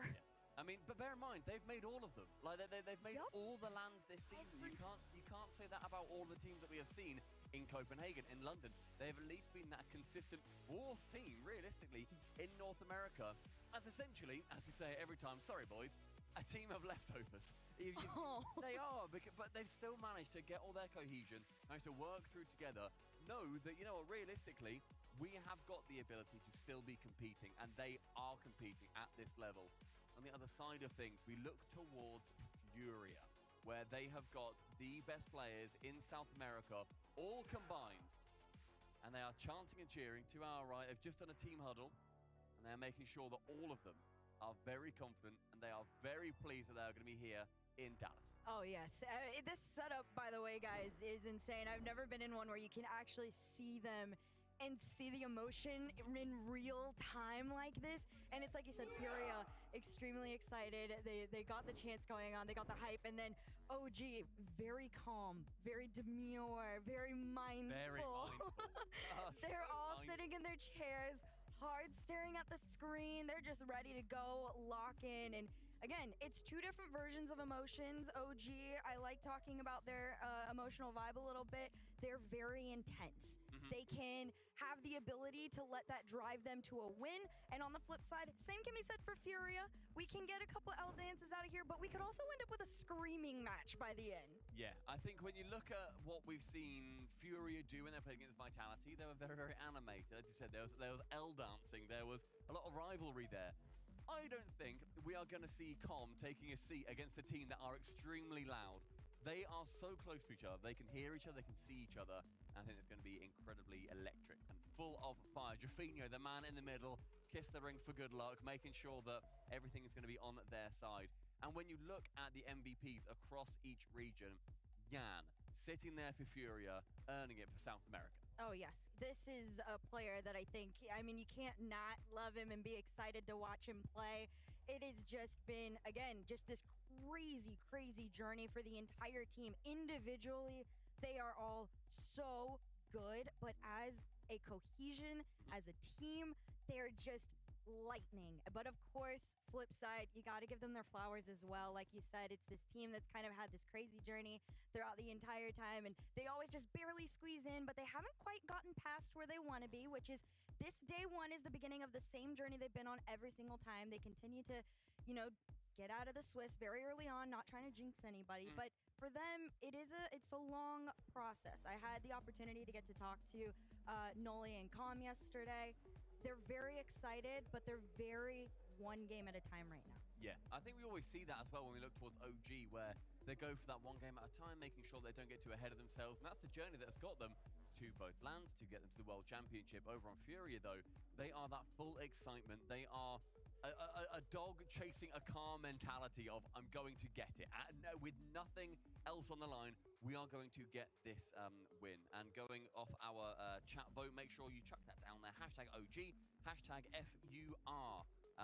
Brought to you, of course, by Progressive. Yeah, this is an exciting one. I am very curious to see where you guys go on this one. I was pretty back and forth on it for a while. I feel like I'm still back and forth on it until the last second. Even though I've submitted my predictions, it's still back and forth. But for you guys, not quite as back and forth. 64% in favor of Furia right now, which slight landslide, but not a bad place to be. Not too bad, not too bad. I mean, yeah, 2/3 of the population going towards Furia on this one. I think I would give them that same kind of credence.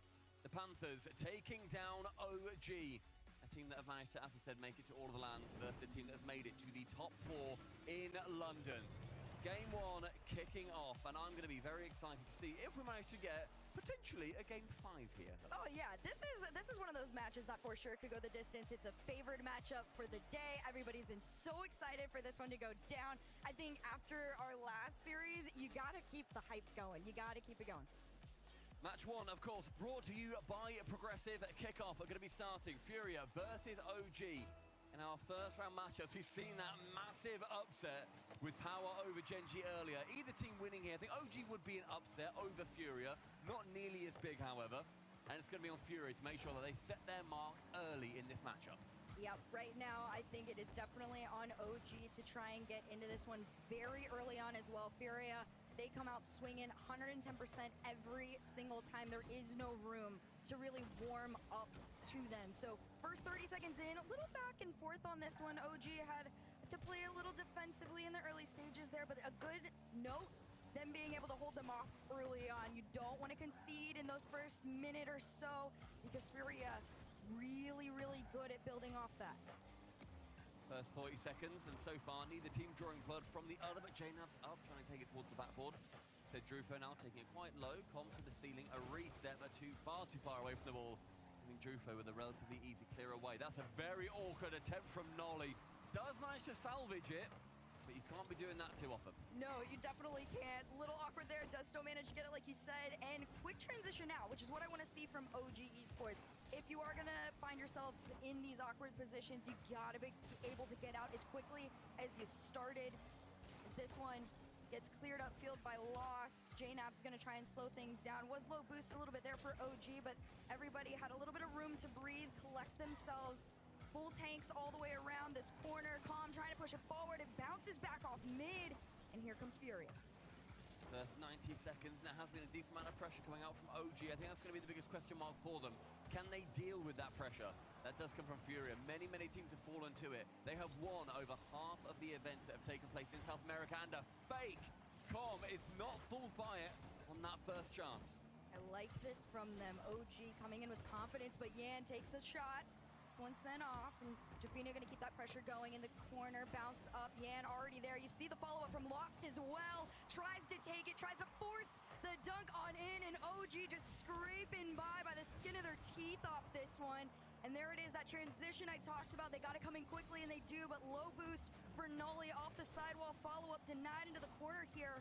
But OG just barely, they're playing catch up, but it is working. It was low boost and Nolly on that play, but it was also low boost for both Com and JNABs as well. That one going right over the bar. JNABs trying to sneak it back central, does get picked up by Yan with a lot more boost than OG had previously. In the midfield, we see Nolly try and chase up behind him, coming out of that blind spot with 60 boost. Com challenging versus Lost. Pitch to the left-hand side, JNABs with a very weak pinch actually manages to make it into a self-set. I do like what I'm seeing from OG right now. People trying to stay fairly close to whoever's in front. I think they're recognizing that you're going to have to work together off this one, but it's not enough. Furia with the opening goal here in game 1. It's Yan. Carries it all the way down, reset off the sidewall, and those follow-ups from Furia, I have a feeling, are going to be a tough challenge to go against. And you know what? OG actually had the read of that play too. Nolly was in the right position, bar he was just to the side, too small of an amount. Com in the exact same position, just to the side. They were in, theoretically, the right places. Lost finds himself in a great place there to take to the backboard, but does get bumped away. But OG, with good theory, but not quite the execution on that first concession. It's almost, they're a little similar in it too, in terms of following each other up on a couple of these plays. The difference, I think Furia is just a lot cleaner with it right now. There's another example of it. The follow-up, though, doesn't go through. Great save there from Nolly. But Furia, they're keeping the pressure going. Yan up next, taking his time. JNABs with the challenge there, but lost touch again. I talk about this so many times. They are so close to each other that even when OG try to go up for a challenge and push him out, you're already having to prep yourself to fight a second Furia player. And I mean, that can also go to their disadvantage. If you beat one, there's every chance that you end up beating two players with just one tackle, leading into a 2v1 situation on the opposite side against Furia. You have to play that game on a tightrope. Furia clearly have done it very well, but they've not been able to win an event on that for a very long time. And the Org, of course, won Game as 8 a couple of years ago. They've not been able to win an event under this current roster when we look internationally. The Furia wanted to make sure that Worlds may well be the biggest stage. They want to take home the biggest trophy while they're at it. Less than a minute to go. JNABs off the sidewalk here. Nolly tried to follow it. Completely sent off the play. And here comes Furia from the ceiling to himself. Another denial, this time by OG Esports. And 40 seconds left into this game one. Furia still leading. OG just trying to find a last-second play to tie things up here and completely sent off for each effort. It's wonderful pressure across the board from OG2. They're spreading Furia kind of thin, but they're not really going through to try and pierce that build that they've got across the front of the net. Drufo with a nice musty on target. Com can track back and get that clear away. Touch from the sidewall from JKnaps doesn't come in, and Drafinio pixels away from the second for Furia. Oh man, Com, very low boost. I'm shocked nobody from Furia wanted to challenge it, but even up by one is a decently safe place with 5 seconds left on the clock here. Yan just playing time. Noli trying to take the ball back from them. This one bounces up. Noli pops it in the sky. He's got low boost. The most they can do is one last shot. It's a hit to the ground. Furia is going to take game one. A very, very well played attempted bump, but composure on that back line from Furia. Managed to keep it to that one goal, one game, and one step closer to round number 2 going through in the upper side of our Swiss. Oh man, I mean, honestly, for an opener, I think that went as well as it could have for both teams. Furia looked very confident, cohesive in what they wanted to bring to the table, and OG Esports, of course, very aware that they had to play a defensive game. I mean, you take a look back at some of these Mobile One high-performance replays, and you can see it. It's just pure confidence from Furia. And we look back as well at that defense I was pointing out. They were just one car too far to the side or a little bit below the ball. A little bit annoying for them, a little bit awkward. But OG, a great start for them. Furia, just that little bit better. They did manage to get that goal. But I think 5 games, surely. Oh, there's definitely a world. That was very, very close. It was only, what? It was like a 1-goal differential. So there's definitely a world where this goes game 5. We all get to see the crazy series we want. But for now, you just head into game number 2 with the best mindset you can. OG, gonna look to respond here in the series, try and even things out. Yeah. Going to be moving over onto Forbidden Temple, a beautiful map. Neither of their jerseys have any pink in them, which is a shame. They always have the Gentlemates jersey that had pink in it. You remember that big pink one that they had in Copenhagen, I think it was? No other org. Go for pink nowadays. If you're an org listening and you're thinking, I don't know what colour to make our jerseys, go pink. There's a gap in the market for pink jerseys. You've got to do it. OG and Furia haven't done it, but game 1 has been won by Furia. OG wanted to try and wrestle just one back to make sure they don't need to chase a little old reverse sweep on their first day. About 13 seconds into this one right now. Looking very reminiscent of game 1. Just Furia taking open shots here. Couple demos off the beginning stages, which is a little bit different here, but it is being returned. Here comes Lost. 20 boost to his name on this one. Drafinio in the corner here. No second touch. It's left, but JKnaps there to collect. Send it off back mid. And I do like this one from OG. It's a little calmer, but the cheat-ups, I see the vision. Yeah. Oh, the Vig. The Vig is always there for OG. It always comes down to the execution, as ever. First 50 seconds, though, with a couple of chances. Furia want to try and turn that tide. A pass from Nolly to JKnaps. Cut down by the KBMing Drafinio. And what a pinch! From the ceiling, backboard down. Com is there to strike. I love this. Not only is it an insane pinch and collect down low from Com, but just the spotting of each other. This is what OG was trying to do in game 1.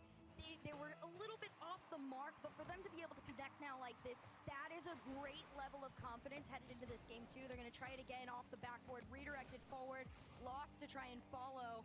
And Com trying to take this one away. It's a little bit of a floater here. Challenge comes forward from Yan towards backboard. Great coverage from Nolly. And OG Esports take it again. I mean, as you say, the vision from Nolly just to get that central, and also from Furia, you literally cannot defend those. You can't defend that pass because you can't assume he's going to get that every time. And if you do, you're then going to be out of position for the high percentage play. A cross pass right in front of the goal mouth is not going to lead to anything as Yan now tries to wrestle control back of the ball. The 1-2 down again, but cut out by Drafinio. And a huge overcommit. Where did the third man think he was going? I don't know. It was a hard cheat up here, but you don't even see third man. You barely saw the nose of their car go back, but Furia, quick and easy spot. Even on no boost, you just pop that one forward into an open net. Tied game at 3:21. I mean, you see that happen in ranked so often, where like you see your opposition, they dive forward, you're like, oh, all I need to do is touch the ball. Literally that, because they're facing the wrong way. Furia dealt with it very routinely, and a fundamental error from OG costs them the lead. Same same game being played. J-Naps tried to send that one up, and Furia again just manages to take it away almost every time. Noli pops it to the sky. Yan there, quick to take away. You see the lurks as well from those last two players on Furia every time, but low boost could be a difference maker here. Lost trying to still push this one forward. Up next, Jaffinho, past one. Noli slow and kind of mid-clear, not gonna lie, off this one, which means Furia gets to continue going off this one. It's a little bit better here, but immediately sent back. Halfway through the game, both these teams drawn utterly level. Tom able to get anything from the backboard. Central again, 2 committing. And this Furia push, the Vice is going to tighten on the defense of OG. It doesn't actually squeak its way through. Down with 100 boost, will take his time into the ceiling. It's his J-Naps at the back, bumped away by Jaffinho. That is mean and rude and just not very polite, young man. I will be honest, this is just Furia giving OG a taste of their own medicine, excuse me. You saw the bumps coming out from OG, but the same thing immediately happened to Furia. The difference, Furia executed and was successful with it. Now they go up by 1. I'd love to know the call on that if Jaffinho is so confident, because the ball immediately started moving down pitch as soon as he was going for those bumps. A shot just on target. Lost can clear it away, and Kong gets rid of one keeper, but the second is there, who then works himself into the opposite corner of the pitch entirely. Furia, a bit more cohesion to their game, and another save though from OG. I don't know who has which players on their fantasy team from the casters. We've not seen the graphic yet. But if you've got, you know, one of the players from OG, you are farming saves right now. Brackets, I have Nolly on my team. Nolly, keep doing well. Keep getting these saves. Keep getting them. I had Fever as well, and Fever smashed Gen G. So I'm doing well in my fantasy. I will be so honest, I have no hope for my fantasy team right now. We're doing our best. We're just trucking through right now. But a minute 28 on the clock. Same can be said for OG. They are just trying their darnest to catch up to Furia right now, but it is a tale as old as time. They take the shot, Furia catches it in the air or at the mid, and then it's just immediately sent back. And I feel for them at this point, but you're gonna have to try something new. I've seen a few times where Calm will go up, forward, a little bit further, try and get a demo, open up a path for his teammates, but Furia has predicted every single challenge that OG has tried to throw their way. I mean, bear in mind though, the one goal they did score was from the most unpredictable pass you can imagine, so it clearly worked. You have to try and capture lightning in a bottle for them. Lost and Jaffinho both committing on that. Yan with 100 boost goes from 1 to 2. J-Nap shoots top bins, but the in and out from Yan keeps the South Americans safe. Oh my gosh, the predictions on that to time it perfectly, it's just straight props to him at that point. 35 on the clock here. Yan takes his 50, successful off that one. J-Naps tries to meet him in the air. He's trying to force this one down, but 30 seconds left to go. Furia just continue to lead. Right now, we're just seeing OG sitting quite stationary. Furia taking full advantage of it. OG attempting to try and return that favor straight back towards them. J-Naps committing in close again. Nolly is backwards, has to take his time, but time is not what OG have. No, there's 9 seconds left. It's one last chance to try and not be forced onto match point loss. There. I mean, you try your hardest to take it away, but like I said, Furia, every single time they are a magnet to that ball, and whoever has the ball, they're going right up in your face to take it away. And we saw Yang get bumped away from that chance towards the end, but nobody from OG actually committed to try and continue on that play. Again, the vision is there, the execution is not. And OG, they need to make sure that they learn. They need to make sure that at Worlds it is different to their previous majors. So far, they've gone 1 and 3 in Swiss, both in London and also in Copenhagen. Worlds, it has to be different. Oh yes, this has to be a whole other story. I mean, you take a look back at the replays, it's pretty much just a Furia highlight reel, aside from the crazy pinch that Calm collected and put in. And this is what we talked about. That's the lightning they need. That's the hope and the spark and the level of creativity that you're gonna have and find to be able to go and actually compete against Furia. Creativity is a great word for it too, because you need to make sure that when you're OG, you aren't just looking at the game at face value. You see what Jaffinho does. He has 0 boost on that play and still disrupts and gets the winning goal for Furia ultimately. You don't necessarily need to make sure that you're getting all these touches on the ball. All we need to do is make sure that OG can't get theirs. Exactly, and that's pretty much what they've been doing. That's been the name of the game since the beginning of the series. Furia understand when to strike and when to play it safe. That's the big difference right now is OG. They're trying to find those moments, but they're not being handed to them. And then, like we talked about, creating them just feels so much more difficult than it should be right now. Something different from OG. We hope is going to show its way through. We predicted it could be a Game 5. Maybe we'll see a load of people saying, guys, it was never going to be a Game 5. Come on, it's Furia. And I'm looking right at you, Jorby. I know you'll be thinking, you didn't believe in them. To be fair, Jorby put a hot take out on Twitter that Furia's not going past like top 8 or something, so I don't know how much of a Furia believer he is anymore. Oh, so Furia's, so Jorby's been hacked? Yes. All right. All right, yeah, Jorby's Somebody been hacked. check on That makes sense. Oh, what a screamer. Opposite side of the pitch from a nice redirect from Yan. Safe from Com is going to be keeping OG safe, but an interception from Yan again gives Furia the lead. Every single time. If that ball is not in your hands, it is falling straight into the nose of a Furia car. Right on target, right past last man. 4:16 on the clock. Furia takes their lead, and they sit right where they have in the last 2 games. Comfortable and excited to keep going, but the follow-through after the bump. OG finally, it's a quick response. And we see the kickoff in the replay as well. They try to go for a fake kickoff, but the chip over the top. Com goes top corner and then goes for the man. Lays it down on a silver platter for JKnaps. Drawn level again. All of these games so far that OG have lost have been just by a single goal. And getting one here, going up above the bar once more. Yan actually recovers brilliantly after getting bumped out of the way from JKnaps off the kickoff. This one sealing and down. Low boost, but Furia still working together to put themselves in that blue half. And Com pops this one up, back into the hands of Jaffinho. You see the lurks coming all the way around. Com was up next on that challenge there. Noli's just pretty much been lurking, trying to give himself some sort of a chance off this one, but Fury go over. The bump comes through. No shot coming to fruition off this one, but for now, it's same story. Furia one shot after the other, and now the bump's coming into play. It's a whole new level of frustration. Becomes a lot more awkward as well when you're trying to think, where am I on the pitch? Am I going to get bumped out of the way by a no-boost Jaffinho? Who's behind me? Noli now trying to make sure he instills that same fear in Furia. Lost up high, challenging with one, and JKnaps out of the blind spot but with 0 boost. Nothing can continue. A redirect above the bar. Will Drufo jump? He doesn't. Leaves Com to it. JKnaps on the other side. Pirouettes round it. Little floor bounce. Instead now, a little bit of ping pong. As we reach halfway through the game. 3 minutes remaining.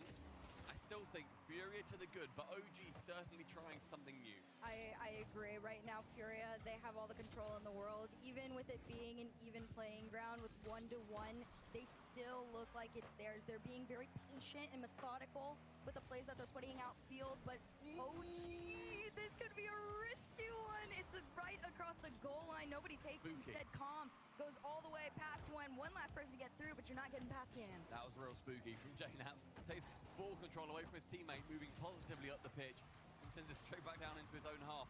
Lost, getting 1 bounce off the back, and then Com recovers beautifully from his own backboard.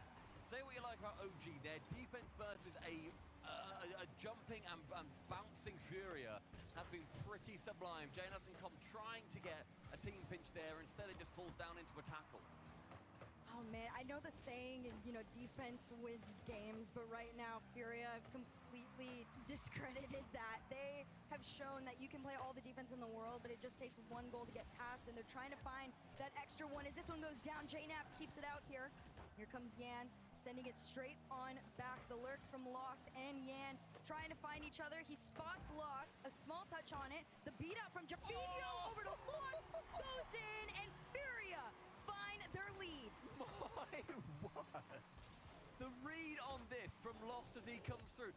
I don't know how the neurons fire fast enough for your brain to react to the jump in such a miraculous way. Lost managing to sneak one through right under the crossbar, and again, 1 goal separating OG from a loss. Yep, this is just pure passion at this point. Furia coming in, doing what has been basically a routine sort of performance here, but you got 90 seconds left on the clock. OG trailing by 1 still. Jaffinho off the backboard, no follow-up in sight. Instead, it's a small touch from Noli that kind of kept OG in the game here, but immediately, it's the same situation. They don't know how to keep Furia off of this ball. It's a good win, though, from Com, trying to push it positively up the pitch.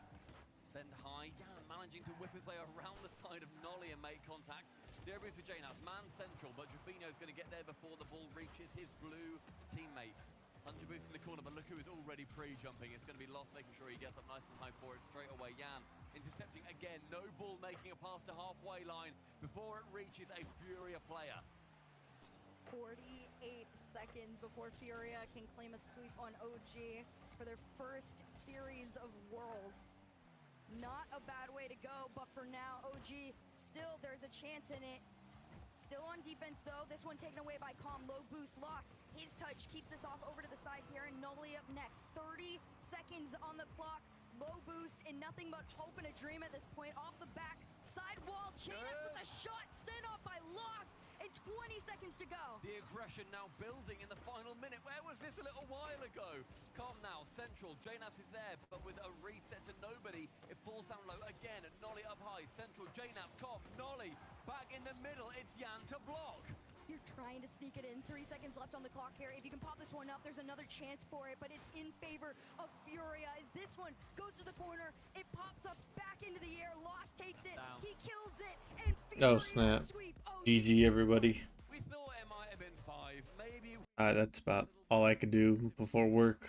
So I'll try and figure out if I could see if I could keep this running even after I go into work tomorrow. So because it's gonna be all week. So thanks everyone for joining. Hit that like, hit that follow. There's still more ROCS going as well, but yeah, it's on YouTube. Okay, bye bye. Have a good night.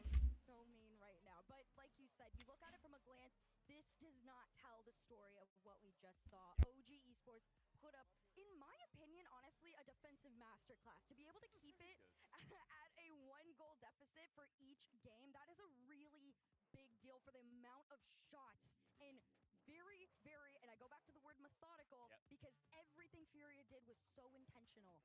But right now, it's just celebrations and smiles for the end of Furia. They're chilling. I mean, you couldn't ask for a better way to open up.